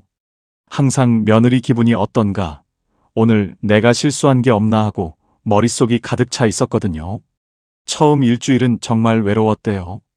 밤이 되면 아무 소리도 들리지 않는 집이 낯설었어요. 손자 뛰어다니는 소리도 그리웠고 아들 목소리도 그리웠습니다.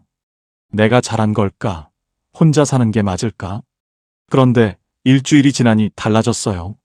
아침에 일어나면 제일 먼저 창문을 열었습니다. 오늘 날씨 정말 좋네. 그 혼잣말이 이분의 새 인생 첫 문장이었어요.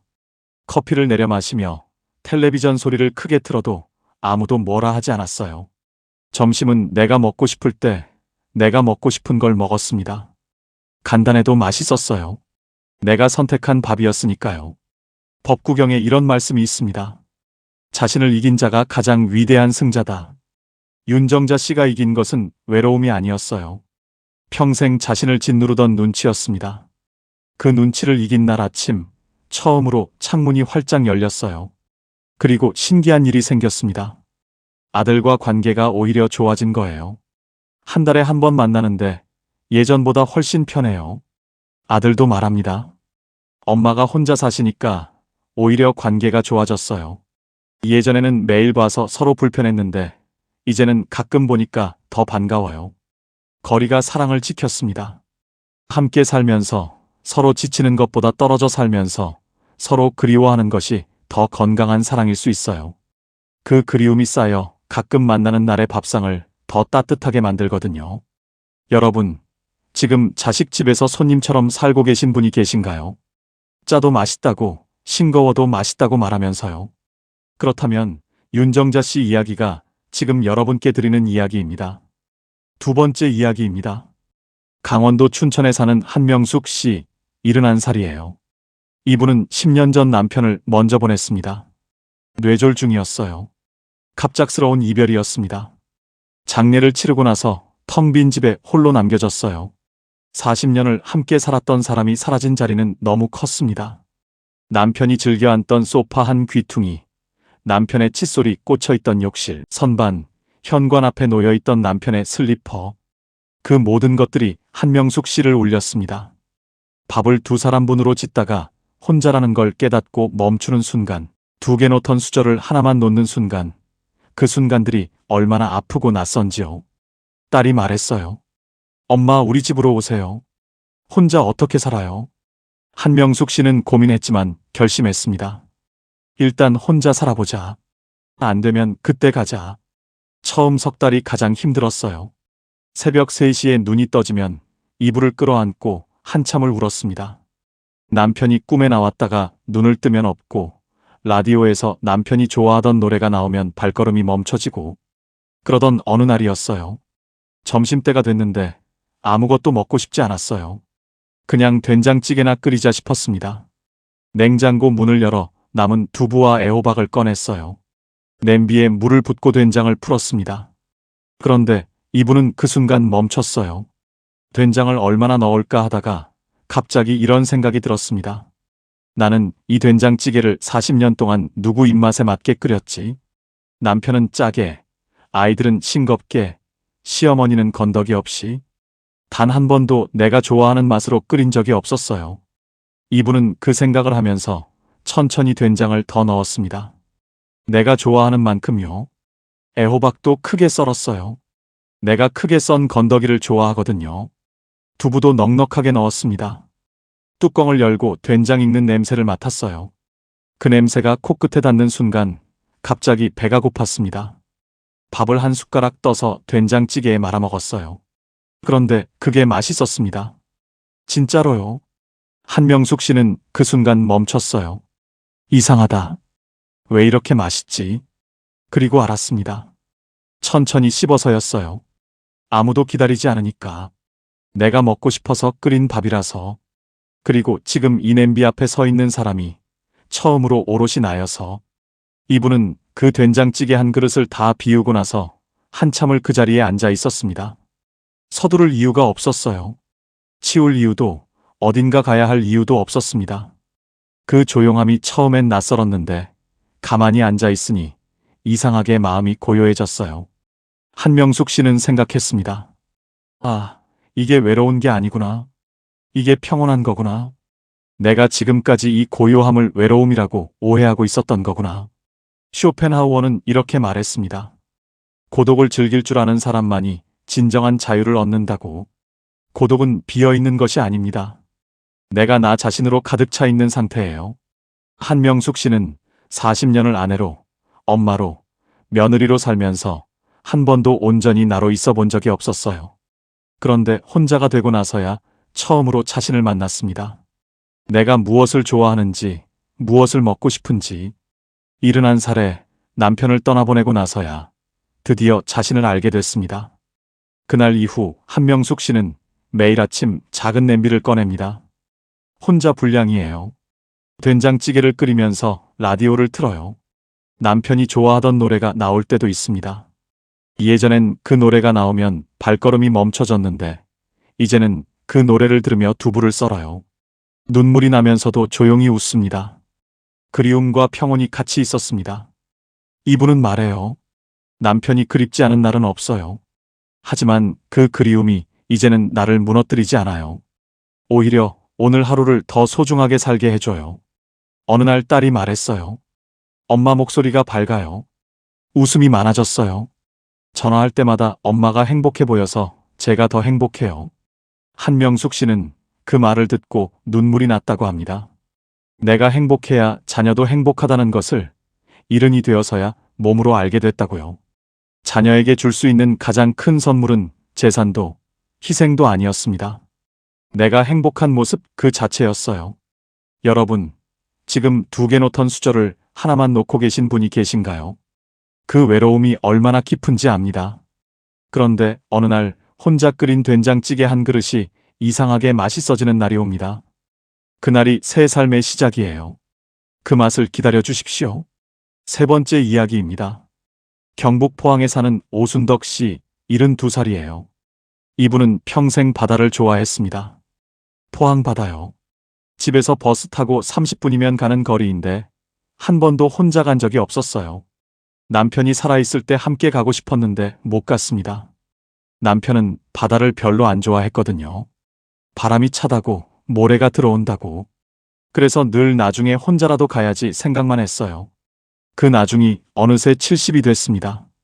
자식들이 바쁘고 친구들도 몸이 여의치 않고 어느 날 오순덕 씨는 결심했어요. 오늘 바다 가자. 그냥 혼자 버스 타고 바다로 갔습니다. 바닷가 작은 민박에서 하룻밤을 잤어요. 이른 새벽에 눈이 떠졌습니다. 민박 창문을 열었더니 바다 냄새가 코로 들어왔어요. 아직 어두운 새벽이었습니다. 오순덕 씨는 그냥 바닷가로 나갔어요. 혼자서요. 파도 소리를 들으며 모래사장에 앉아 있었습니다. 동쪽 수평선이 조금씩 밝아오기 시작했어요. 붉은 빛이 번지고 금빛이 물들고 그리고 해가 올라왔습니다. 이분은 그 순간 눈물이 났어요. 기쁜 눈물이었습니다. 진짜 기쁜 눈물이에요. 왜 눈물이 나는지 이분 자신도 처음엔 몰랐어요. 그냥 났습니다. 한참을 울다가 오순덕 씨는 생각했어요. 진작 올걸. 왜 이걸 미뤘을까? 이 바다가 여기 있었는데, 내가 좋아하는 이 바다가 내가 오기만 기다렸는데. 이분은 그날 바다 앞에 앉아 또 하나를 깨달았어요. 나중은 없을 수도 있다는 것을요. 나중에 가야지, 나중에 해야지, 나중에 말해야지. 그 나중들이 얼마나 많이 오지 않았는지를요. 다산 정약용 선생이 말씀하셨습니다.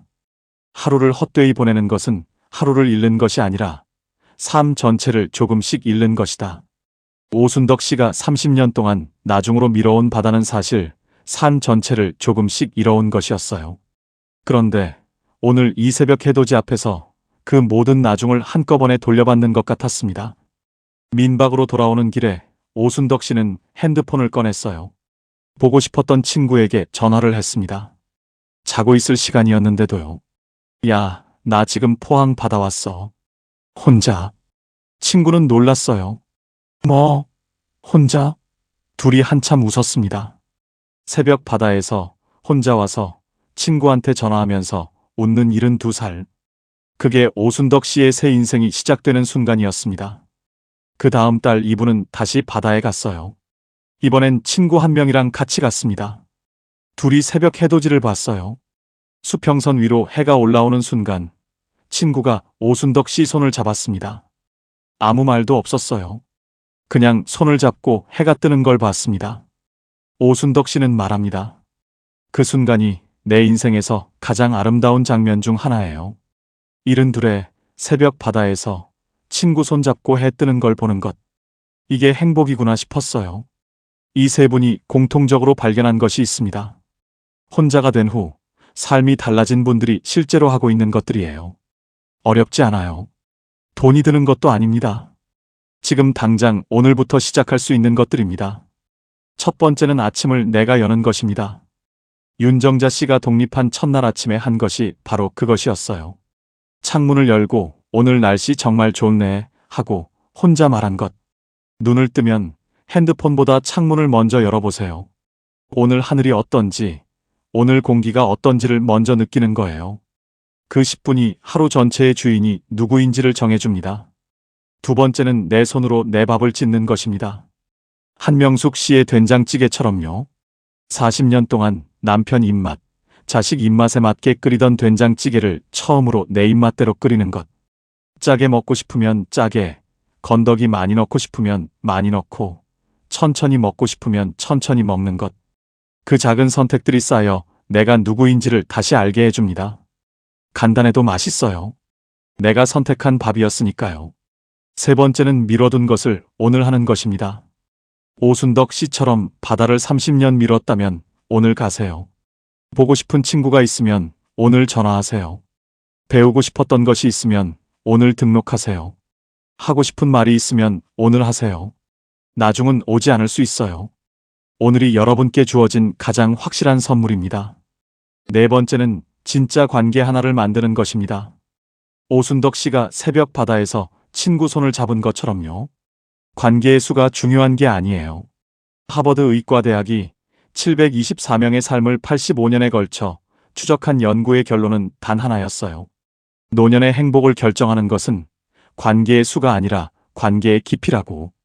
아무 말 없이 손만 잡아줄 수 있는 사람 한 명.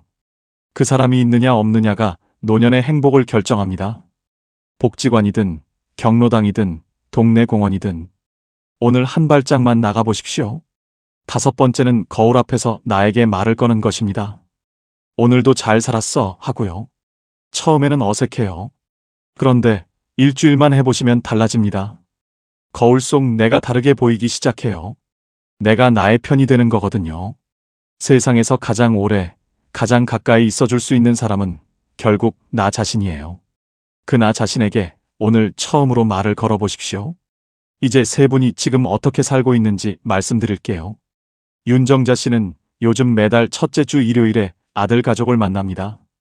예전엔 매일 봤지만 눈치를 봤어요. 지금은 한 달에 한 번 보지만 그날이 기다려집니다. 손자가 달려들면 진심으로 안아줘요. 예전에는 그 손자가 왜 이렇게 피곤하게 뛰어다니나 싶었는데 지금은 그 작은 팔이 얼마나 귀한지 모릅니다. 한 달 동안 쌓인 그리움이 그 포옹 안에 다 들어있거든요. 아들이 지난달에 이런 말을 했대요. 엄마가 혼자 사신 후로 저도 엄마가 더 보고 싶어졌어요. 윤정자 씨는 그 말을 듣고 속으로 생각했습니다. 그래, 이게 맞는 거야. 한명숙 씨는 오늘도 아침에 작은 냄비를 꺼냈습니다. 된장찌개요. 두부를 썰면서 라디오를 틀었어요. 남편이 좋아하던 노래가 나왔습니다. 이분은 그 노래를 들으며 두부를 썰었어요. 눈물이 나면서도 조용히 웃었습니다. 그리움과 평온이 같이 있었어요. 이분은 생각합니다. 남편이 가장 행복했던 모습이 뭐였을까? 아마 내가 웃는 모습이었을 거야. 그러니까 오늘도 웃어야지. 오순덕 씨는 지난주에도 바다를 다녀왔습니다. 이번엔 혼자 갔어요. 모래사장에 앉아서 파도를 봤습니다. 아무것도 안 했어요. 그냥 앉아 있었습니다. 그런데 그 아무것도 안 하는 시간이 이분에게는 가장 꽉 찬 시간이었어요. 파도가 밀려오고 밀려가는 것을 보면서 생각했습니다. 인생도 이렇구나. 밀려오고 밀려가는 거구나. 그리고 지금 이 순간 나는 이 파도 앞에 앉아 있구나. 이게 소풍이구나. 세 사람에게 물었습니다. 지금 행복하세요? 세 사람이 같은 대답을 했어요. 이게 처음으로 내 삶이에요. 그 말이 얼마나 빛나는지 아세요? 70이 넘어서 혼자가 되고 나서 드디어 내 삶이라고 말할 수 있다는 것이, 그것이야말로 가장 아름다운 인생의 완성입니다. 지금 이 영상을 보시는 분들 중에 아직 자식 집에서 눈치를 보고 계신 분이 있으신가요? 윤정자 씨가 그랬어요. 40년을 산 집에서 손님처럼 살았어요. 그런데 지금은 작은 투룸에서 세상에서 제일 자유로운 사람으로 살고 있습니다. 용기를 내세요. 처음 일주일은 외로울 거예요. 하지만 그 일주일만 버티면 창문 너머로 다르게 보이는 세상이 기다리고 있습니다. 배우자를 먼저 떠나보내신 분이 계신가요? 한명숙 씨가 그랬어요. 2개 놓던 수저를 하나만 놓는 그 아픔을 알아요. 충분히 아파하셔도 됩니다. 그런데 어느 날 혼자 끓인 된장찌개 한 그릇이 이상하게 맛있어지는 날이 옵니다. 그날이 새 삶의 시작이에요. 그 맛을 기다려주세요. 하고 싶은 게 있는데 나중에 하려고 미뤄두신 게 있으신가요? 오순덕 씨처럼 오늘 가세요. 오늘 전화하세요. 오늘 말하세요. 나중은 오지 않을 수도 있어요. 오늘이 여러분께 주어진 가장 확실한 선물이에요. 60세 이후 혼자가 된다는 것은 실패가 아닙니다. 인생이 정리되고 있다는 신호예요. 드디어 자신의 행복한 시간이 오고 있다는 증거입니다. 이제 다른 사람을 위해 살던 시간에서 벗어나 진짜 나를 위해 살아갈 시간이 온 것입니다. 어쩌면 지금 여러분이 보내고 있는 이 조용한 시간이 인생에서 가장 자유롭고 아름다운 계절일지도 모릅니다. 인생은 소풍입니다. 소풍은 혼자 가도 좋아요. 혼자 가면 내가 보고 싶은 걸 볼 수 있고, 내가 걷고 싶은 길을 걸을 수 있고, 내가 앉고 싶은 자리에 앉을 수 있어요. 그 자유가 소풍을 더 아름답게 만듭니다.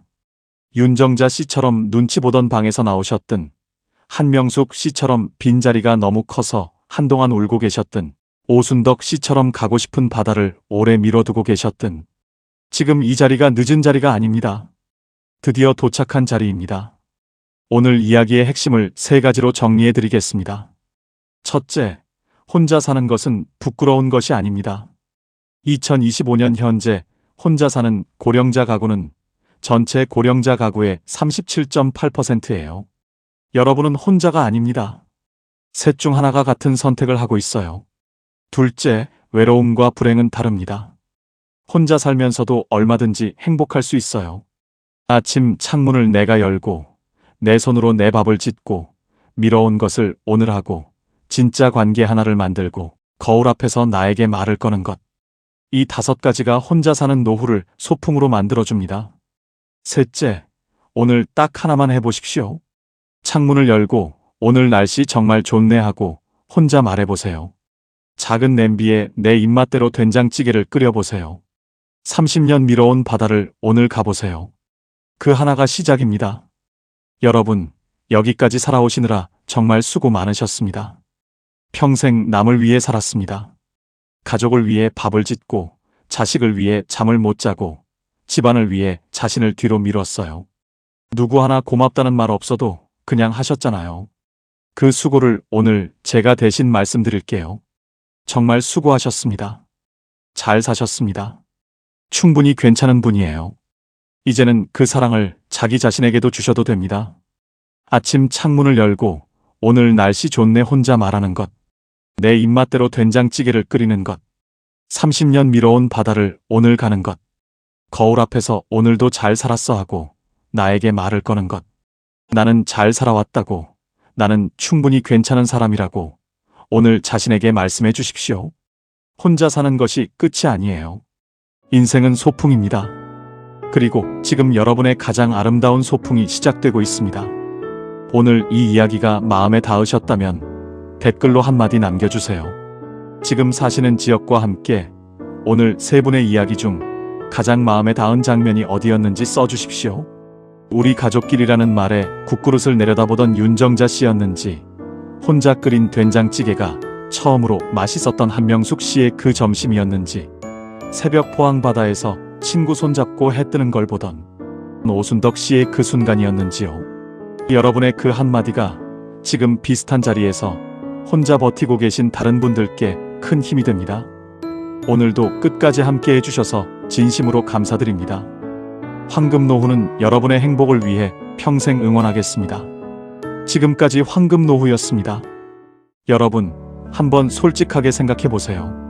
몇 살이 되면 인생이 가장 행복할까요? 이 질문을 드리면 많은 분들이 이렇게 대답하십니다. 20대가 제일 행복하지 않을까요? 젊고 패기도 넘치고 앞날이 무한하게 펼쳐져 있으니까요. 또 어떤 분들은 30대라고 하십니다. 이제 좀 철도 들고 하고 싶은 것도 할 수 있는 나이니까요. 40대라고 하시는 분도 있습니다. 한창 일도 잘 되고 아이들도 크고 뭔가 내 것이 생기는 느낌이 드는 나이라고요. 그런데 여러분, 놀라운 연구 결과가 있습니다. 영국 런던 대학교에서 전 세계 수만 명을 대상으로 연구한 결과, 인생에서 행복감이 가장 높은 나이가 언제인지 아십니까? 20대가 아닙니다. 30대도 아닙니다. 바로 60대 후반에서 70대였습니다. 지금 여러분이 살고 계신 바로 이 나이였습니다. 믿어지십니까? 그런데 왜 우리는 그걸 모르고 살까요? 왜 이 나이가 되면 오히려 더 작아지고 더 조용해지고 마치 세상에서 조금씩 밀려나는 것 같은 느낌이 들까요? 그 이유가 있습니다. 그리고 오늘 그 해답을 함께 찾아보겠습니다. 60대 이후라면 오늘 이 영상 반드시 끝까지 보셔야 합니다. 이 채널이 처음이신 분들은 구독과 좋아요 눌러주시고, 지금 보고 계신 여러분이 사시는 지역과 숫자 2를 댓글에 남겨주세요.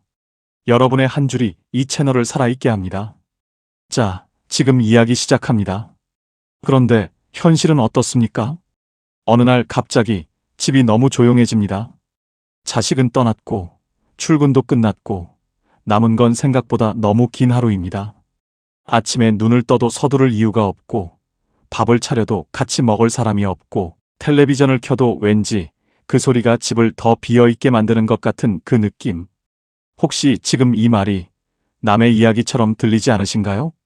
서울 마포구에 사시는 김순자 어르신, 올해 66이십니다. 어르신은 30년을 학교 급식 일을 하셨습니다. 새벽 4시 반이면 알람이 울렸고 눈을 채 뜨기도 전에 몸이 먼저 일어났습니다. 수백 명 아이들 밥을 챙기고 오후가 되면 온몸이 쑤시도록 퇴근하는 삶. 바쁘다는 말을 입에 달고 살았습니다. 그런데 퇴직을 하고 딱 한 달이 지났을 때였습니다. 평소와 같은 시각에 눈이 떠졌습니다. 새벽 4시 반. 그런데 일어나야 할 이유가 없었습니다. 어르신은 천장을 바라보다가 그 자리에서 갑자기 눈물이 흘렀다고 합니다. 왜 우는지도 몰랐습니다. 그냥 흘렀습니다. 나는 이제 뭘 해야 하지? 그 질문이 너무 낯설고 너무 무서웠다고 하십니다. 평생 해야 할 일이 넘쳐났는데 처음으로 아무것도 해야 할 일이 없는 아침이었습니다. 그게 해방이 아니라 오히려 길을 잃은 것처럼 느껴졌다고 하십니다. 이 어르신만의 이야기가 아닙니다. 보건복지부 노인 실태조사에 따르면 은퇴 이후 첫 1년 안에 심한 공허감과 우울감을 경험하는 분이 절반을 훌쩍 넘는다고 합니다. 이 공허함은 나약해서 오는 게 아닙니다. 평생 무언가를 위해 달려왔던 사람이 달리기를 멈추었을 때 느끼는 자연스러운 감각입니다. 그런데 기억하십시오. 아까 말씀드린 그 연구 결과를요. 인생에서 가장 행복한 나이가 바로 지금이라고 했습니다. 그 행복이 저절로 오지 않을 뿐입니다. 어떻게 살아야 하는지를 알면 반드시 옵니다. 오늘 그 방법을 함께 찾아보겠습니다. 첫 번째 이야기입니다. 행복의 기준을 다시 세워야 할 때가 왔습니다. 혹시 이런 생각 해보신 적이 있으신가요? 나는 열심히 살았는데 왜 지금 이게 행복한 건지 모르겠다고. 집도 있고 자식도 키웠고 굶지도 않았는데 왜 가슴 한켠이 이렇게 허전한 건지 모르겠다고. 그 이유가 있습니다. 심리학자 에이브러햄 매슬로우는 이런 말을 했습니다. 사람은 빵만으로는 살 수 없다. 그런데 우리 세대는 빵을 구하느라 평생을 보냈습니다. 굶지 않기 위해, 자식 굶기지 않기 위해 허리가 휘도록 일했습니다. 그건 틀린 삶이 아니었습니다. 그 시절엔 그게 맞는 삶이었습니다. 그런데 이제 빵은 어느 정도 있습니다. 그런데 왜 아직도 허전할까요? 왜냐하면 빵 다음에 필요한 것, 즉 마음의 평안, 따뜻한 관계, 내가 살아있다는 느낌, 이것들을 채울 준비를 미처 못했기 때문입니다. 우리가 지금까지 행복이라고 믿어온 기준 자체가 사실 우리 것이 아니었을 수 있습니다. 더 큰 집, 더 좋은 차, 자식의 좋은 직장, 남들에게 인정받는 것, 이것들이 행복의 기준이었다면 그 기준은 세상이 만들어준 기준이었습니다. 내가 진짜 원하는 게 무엇인지 물어볼 겨를도 없이 우리는 그 기준을 향해 달려왔습니다. 여기서 재미있는 이야기를 하나 드리겠습니다. 미국의 한 심리학 연구팀이 사람들에게 이런 질문을 했습니다. 지금 가진 것보다 2배가 생기면 행복해질 것 같습니까? 놀랍게도 연봉 1억인 사람도, 연봉 5천만 원인 사람도, 연봉 3천만 원인 사람도 모두 똑같이 대답했습니다. 지금보다 2배만 더 있으면 행복할 것 같다고요. 이게 무슨 뜻일까요? 더 갖는다고 행복해지는 게 아니라는 겁니다. 행복의 기준을 바깥에 두는 한 그 기준은 영원히 우리를 앞서 달아납니다. 등산을 생각해 보십시오. 산을 오를 때는 정상만 바라봅니다. 숨이 차고 다리가 아파도 일단 올라가야 한다는 생각뿐입니다. 옆에 철쭉이 피어 있어도 못 봅니다. 발밑에 맑은 계곡물이 흘러도 그냥 지나칩니다. 그런데 정상에 올랐을 때 많은 분들이 이렇게 말씀하십니다. 올라오는 길이 더 좋았는데, 그 바람 소리, 그 나무 냄새, 그게 다 좋았는데, 정작 정상에서는 사진 한 장 찍고 내려가더라고. 인생도 그렇습니다. 인생은 올라가는 것이 아니라 내려오며 즐기는 것입니다. 60대 이후는 정상을 지나 내려오는 길입니다. 그런데 이 내려오는 길이 사실은 가장 아름다운 구간입니다. 서두를 필요가 없고 옆을 볼 수 있고 발밑을 느낄 수 있습니다. 경쟁할 사람도 없고 증명할 것도 없습니다. 그냥 걸으면 됩니다. 지금 여러분의 행복 기준은 무엇인가요? 혹시 아직도 남들이 만들어 놓은 기준표를 들고 걷고 계신 건 아닌가요? 이제는 그 기준표를 내려놓으셔도 됩니다. 오늘 아침 햇살이 따뜻했다면 그게 오늘의 행복입니다. 좋아하는 음악을 들으며 동네 한 바퀴를 걸었다면 그게 오늘의 성공입니다. 그리고 오늘 밤 잠들기 전에 딱 한 가지만 해보십시오. 눈을 감고 오늘 하루 중에서 딱 한 장면만 떠올려 보십시오. 아주 작은 것이어도 됩니다. 오늘 마신 커피가 따뜻했다면 그걸로 충분합니다. 그 한 장면을 마음에 품고 주무십시오. 행복은 그 작은 연습에서 시작됩니다. 두 번째 이야기입니다. 몸이 버텨줘야 나머지가 있습니다. 충북 충주에 사시는 이재환 어르신, 올해 69이십니다. 어르신은 평생 몸이 튼튼하다고 자부하셨습니다. 젊을 때 농사도 지으셨고 막일도 하셨고 아파서 들어 누워본 기억이 없으셨습니다. 그러다 65되던 해가을이었습니다. 시장을 보고 집으로 오시다가 계단을 오르던 중이었습니다. 오른쪽 무릎에서 갑자기 뚝 하는 소리가 났습니다. 그리고 그 자리에 그냥 주저앉으셨습니다. 일어서려고 했는데 다리에 힘이 들어가지 않았습니다. 지나가던 이웃분이 부축해서 집까지 데려다 주셨습니다. 병원에 가셨더니 연골이 거의 닳아 없어졌다고 했습니다. 어르신은 진료실에서 나오시면서 복도 의자에 한참 앉아 계셨다고 합니다. 창밖을 내다보면서 처음으로 이런 생각이 드셨다고 합니다. 내 몸이 내 것이 아닌 것 같다. 아프면 아무것도 할 수 없구나. 그 당연한 사실이 그날 처음으로 현실로 다가왔다고 하십니다. 그런데 여기서 재미있는 사실을 하나 알려드리겠습니다. 우리 무릎 연골은 재생이 되지 않습니다. 한번 다르면 그걸로 끝입니다. 그런데 근육은 다릅니다. 70대, 심지어 80대에도 근육은 키울 수 있습니다. 운동생리학 연구에 따르면 70대에 꾸준히 걷기 운동을 시작한 분들이 3개월 후에 실제로 근력이 늘었다는 결과가 있습니다. 늦은 게 아닙니다. 지금 시작하면 됩니다. 건강관리는 거창한 것이 아닙니다. 오늘부터 딱 3가지만 해보십시오. 첫째, 아침에 일어나자마자 물 한 컵을 천천히 드십시오. 자는 동안 우리 몸은 땀과 호흡으로 수분을 잃습니다. 빈속에 물 한 컵이 위장을 깨우고 혈액순환을 도와줍니다.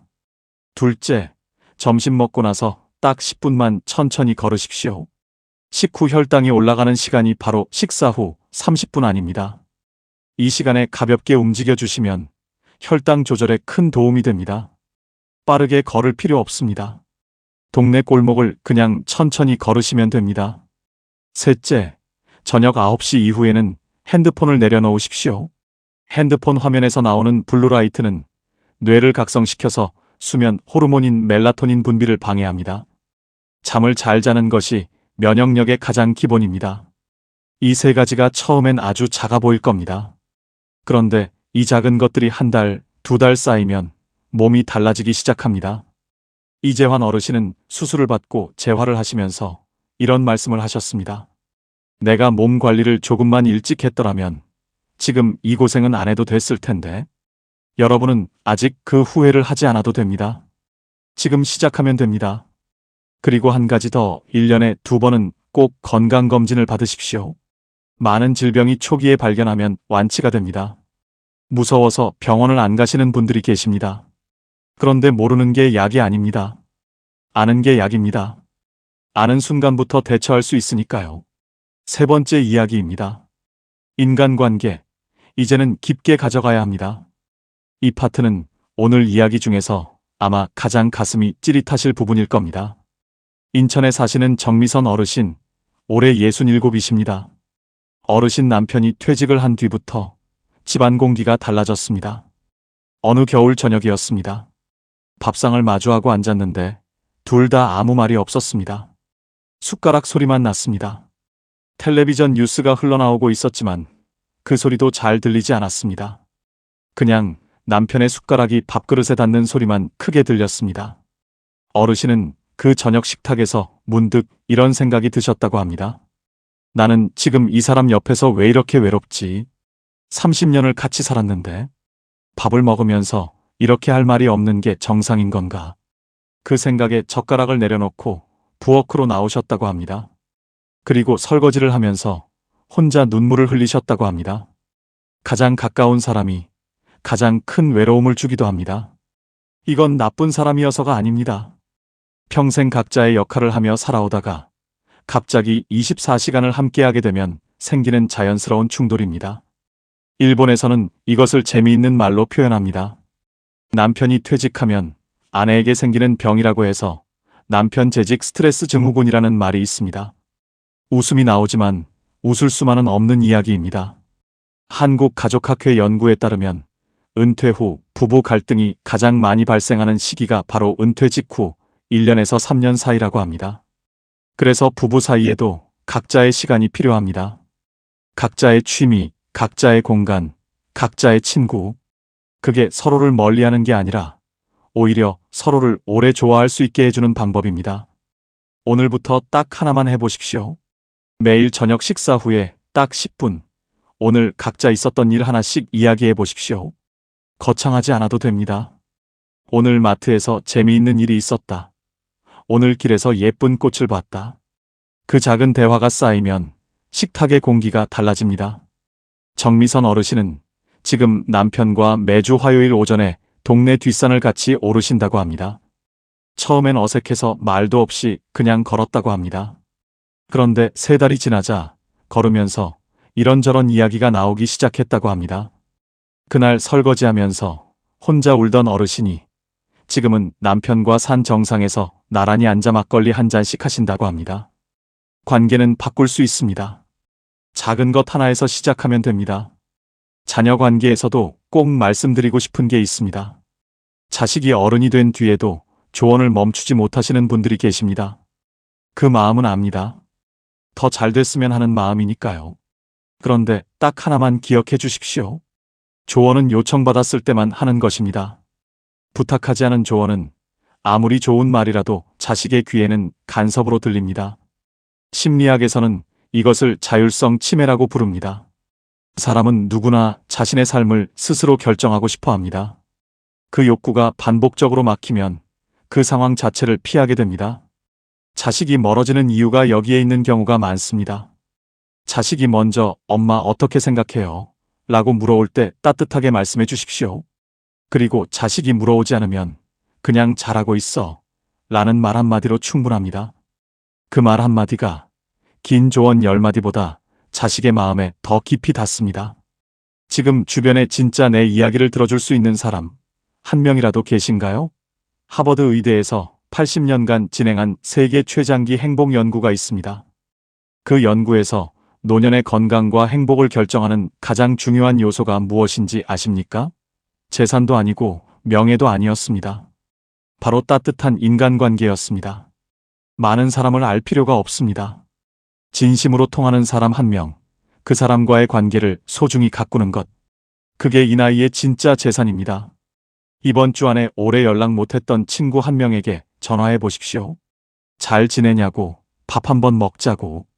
그 전화 한 통이 두 사람의 하루를 모두 따뜻하게 만들 겁니다. 4번째 이야기입니다.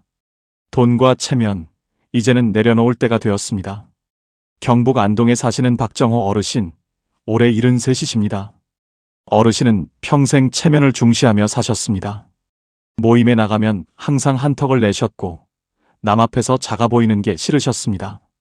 자식 결혼식 때는 없는 돈에 무리해서 더 좋은 예식장을 잡으셨습니다. 하객들 앞에서 부끄럽지 않으려고요. 그런데 70이 넘던 해 어느 날 밤이었습니다. 잠이 오지 않아 통장 잔액을 들여다보셨습니다. 숫자를 보는데 손이 떨리셨다고 합니다. 이 돈으로 얼마나 살 수 있을까? 아프면 어떡하지? 그날 밤 어르신은 오래 앉아 계셨습니다. 그리고 스스로에게 처음으로 이 질문을 하셨다고 합니다. 나는 지금까지 누구를 위해 돈을 썼을까?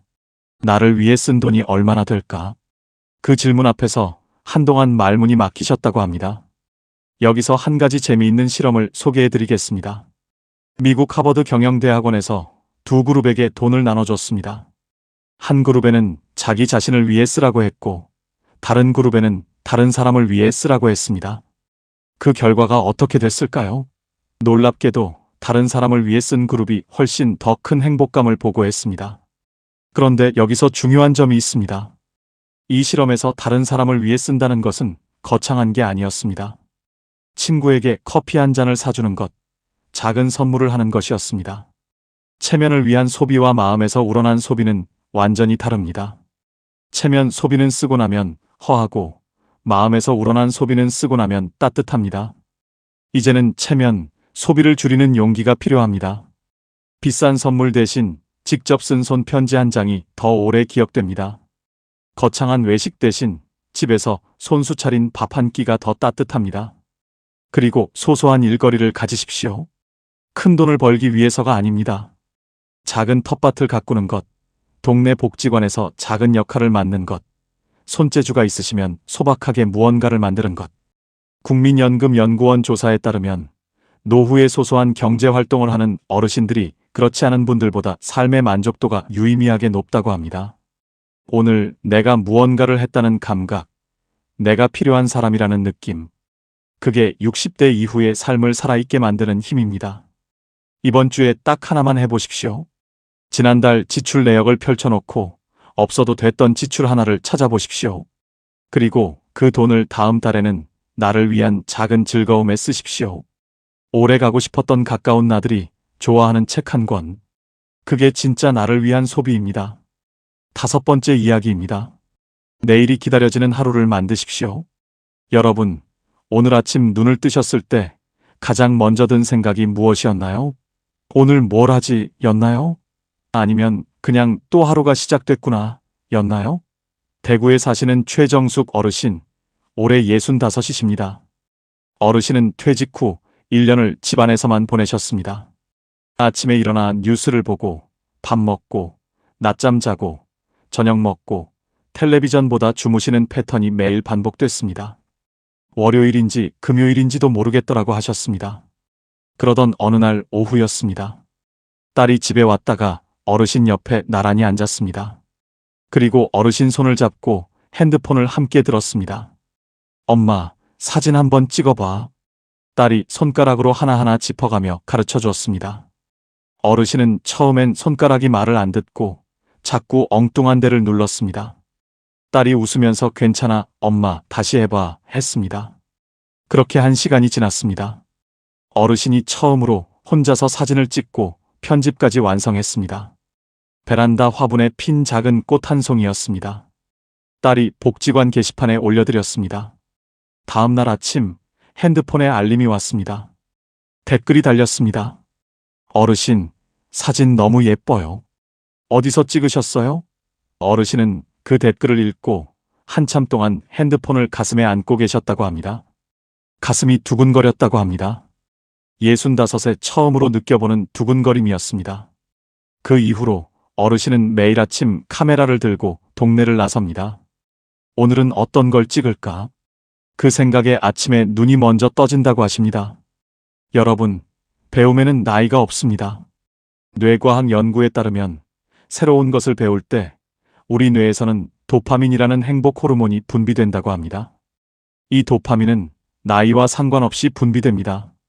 즉, 65에 처음 사진을 배울 때와 25에 처음 무언가를 배울 때 뇌가 느끼는 기쁨은 같다는 겁니다. 그리고 새로운 것을 배우고 익히는 활동이 치매 예방에도 탁월한 효과가 있다는 것은 이미 수많은 연구에서 밝혀진 사실입니다. 오늘 당장 이렇게 시작하십시오. 지금 핸드폰을 드시고 동네 복지관이나 주민센터를 검색해 보십시오. 이번 달에 시작하는 프로그램이 반드시 있습니다. 서예, 노래, 사진, 원예, 건강체조, 스마트폰 활용법. 그 목록을 보시고 딱 하나를 골라서 전화 한 통 하십시오. 등록만 하셔도 됩니다. 첫날에 가시기만 해도 됩니다. 그 첫 발이 여러분의 내일을 바꿉니다. 6번째 이야기입니다. 마음을 다스리는 것이 60대 이후에 가장 중요한 공부입니다. 우리 마음 속에는 3가지 독이 있습니다. 비교, 후회, 걱정입니다. 이 3가지가 60대 이후의 삶을 가장 조용하게, 그러나 가장 깊이 갉아먹습니다. 비교는 이렇게 옵니다. 친구는 자식이 의사라는데, 저 집은 노후 준비를 잘 해놨다는데, 나는 왜? 그 생각이 시작되는 순간, 지금 내 삶이 가진 것들이 전부 사라져버립니다. 있는 것이 보이지 않고 없는 것만 보이게 됩니다. 여기서 재미있는 비유를 하나 드리겠습니다. 우리가 스마트폰 배터리를 충전할 때 충전 중에 자꾸 다른 앱을 열면 어떻게 됩니까? 충전이 되다 말고 결국 배터리가 더 빨리 닳아버립니다. 비교도 마찬가지입니다. 내 안에 채워야 할 에너지가 있는데 자꾸 남의 화면을 들여다보면 내 배터리만 빨리 닳습니다. 후회는 더 깊은 곳에서 옵니다. 그때 그 선택을 했더라면, 그때 그 말을 하지 않았더라면. 그런데 과거는 바꿀 수 없습니다. 아무리 후회해도 그 시간은 되돌아오지 않습니다. 법구경에 이런 가르침이 있습니다. 어리석은 자는 지나간 것을 붙잡고 울고, 지혜로운 자는 지금 이 순간을 산다고 했습니다. 걱정은 또 어떻습니까? 나중에 아프면 어떡하지? 돈이 떨어지면 어떡하지? 심리학 연구에 따르면 우리가 걱정하는 일의 85%는 실제로 일어나지 않는다고 합니다. 그리고 실제로 일어난 15% 중에서도 대부분은 우리가 생각했던 것보다 훨씬 잘 해결됐다고 합니다. 결국 걱정의 대부분은 현실이 아니라 머릿속에서 만들어진 영화인 셈입니다. 그 영화를 하루 종일 틀어놓고 있으면 정작 눈앞에 오늘이 사라져버립니다. 다산 정약용 선생은 18년의 유배 생활 중에 이런 글을 남기셨습니다. 내가 할 수 없는 것에 마음을 두는 것은 스스로를 갉아먹는 일이다. 지금 내가 할 수 있는 것에 집중하라. 가장 혹독한 상황 속에서도 그 마음 하나로 수백 권의 책을 쓰셨습니다. 지금부터 딱 한 가지만 시작해 보십시오. 오늘 밤 잠들기 전에 핸드폰 메모장을 여십시오. 그리고 딱 3가지만 적으십시오. 첫째, 오늘 먹은 것 중에 맛있었던 것 하나. 둘째, 오늘 보거나 들은 것 중에 좋았던 것 하나. 셋째, 오늘 고마웠던 사람 이름 하나. 그게 전부입니다. 3분이면 됩니다. 미국 캘리포니아 대학교 연구에 따르면 감사일기를 꾸준히 쓴 그룹이 그렇지 않은 그룹보다 삶의 만족도가 25% 높았고 수면의 질도 개선됐으며 병원을 찾는 횟수도 줄었다고 합니다. 이걸 한 달만 계속하시면 세상이 조금 다르게 보이기 시작합니다. 좋은 것을 찾으려는 눈이 생기고 그 눈이 생기면 하루하루가 달라집니다. 그리고 이것만은 꼭 말씀드리고 싶습니다. 자신에게 너무 가혹하게 굴지 마십시오. 살아오면서 잘못한 것이 있어도 부족했던 것이 있어도 그게 여러분의 전부가 아닙니다. 여러분은 그 힘든 세월을 버텨오신 분입니다. 가난도 이겨냈고 상실도 이겨냈고 외로움도 삼키며 여기까지 오셨습니다. 오늘 하루가 끝날 때 거울 앞에 서서 딱 한마디만 해보십시오. 나는 잘 살아왔다. 처음엔 믿어지지 않을 수 있습니다. 그래도 매일 말씀해 주십시오. 마음은 결국 자신이 반복해서 듣는 말을 믿기 시작합니다. 이제 마무리를 할 시간입니다. 오늘 우리는 6가지 이야기를 함께 나눴습니다. 그리고 각각 아주 작은 숙제를 드렸습니다. 오늘 밤 잠들기 전에 오늘 하루의 좋은 장면 하나를 떠올리는 것. 아침에 물 한 컵, 점심 후 10분 걷기, 저녁 9시 핸드폰 내려놓기, 이번 주 오래 연락 못했던 친구에게 전화 한 통, 지출 내역에서 나를 위한 소비 하나 찾기, 동네 복지관 프로그램 하나 등록하기, 오늘 밤 감사일기 3줄, 그리고 거울 앞에서 나는 잘 살아왔다 한마디. 이 중에 딱 하나만 오늘 하십시오. 하나만요. 한꺼번에 다 하려고 하시면 아무것도 안 됩니다. 딱 하나, 가장 쉬운 것부터 시작하십시오. 그게 쌓이면 한 달 뒤에 여러분은 달라져 있습니다. 그리고 기억하십시오. 처음에 드린 질문 기억하시죠? 몇 살이 가장 행복할까요? 연구 결과가 말합니다. 바로 지금 이 나이입니다. 그 행복은 저절로 주어지는 게 아닙니다. 오늘 여러분이 내딛는 그 작은 한 걸음이 쌓여서 만들어지는 겁니다. 그리고 오늘 이 영상을 끝까지 보신 여러분은 이미 그 첫 걸음을 내디디셨습니다. 여러분, 60대 이후는 끝이 아닙니다. 지금부터가 진짜 내 인생입니다. 평생 남을 위해 사셨습니다. 자식을 위해, 가족을 위해, 직장을 위해.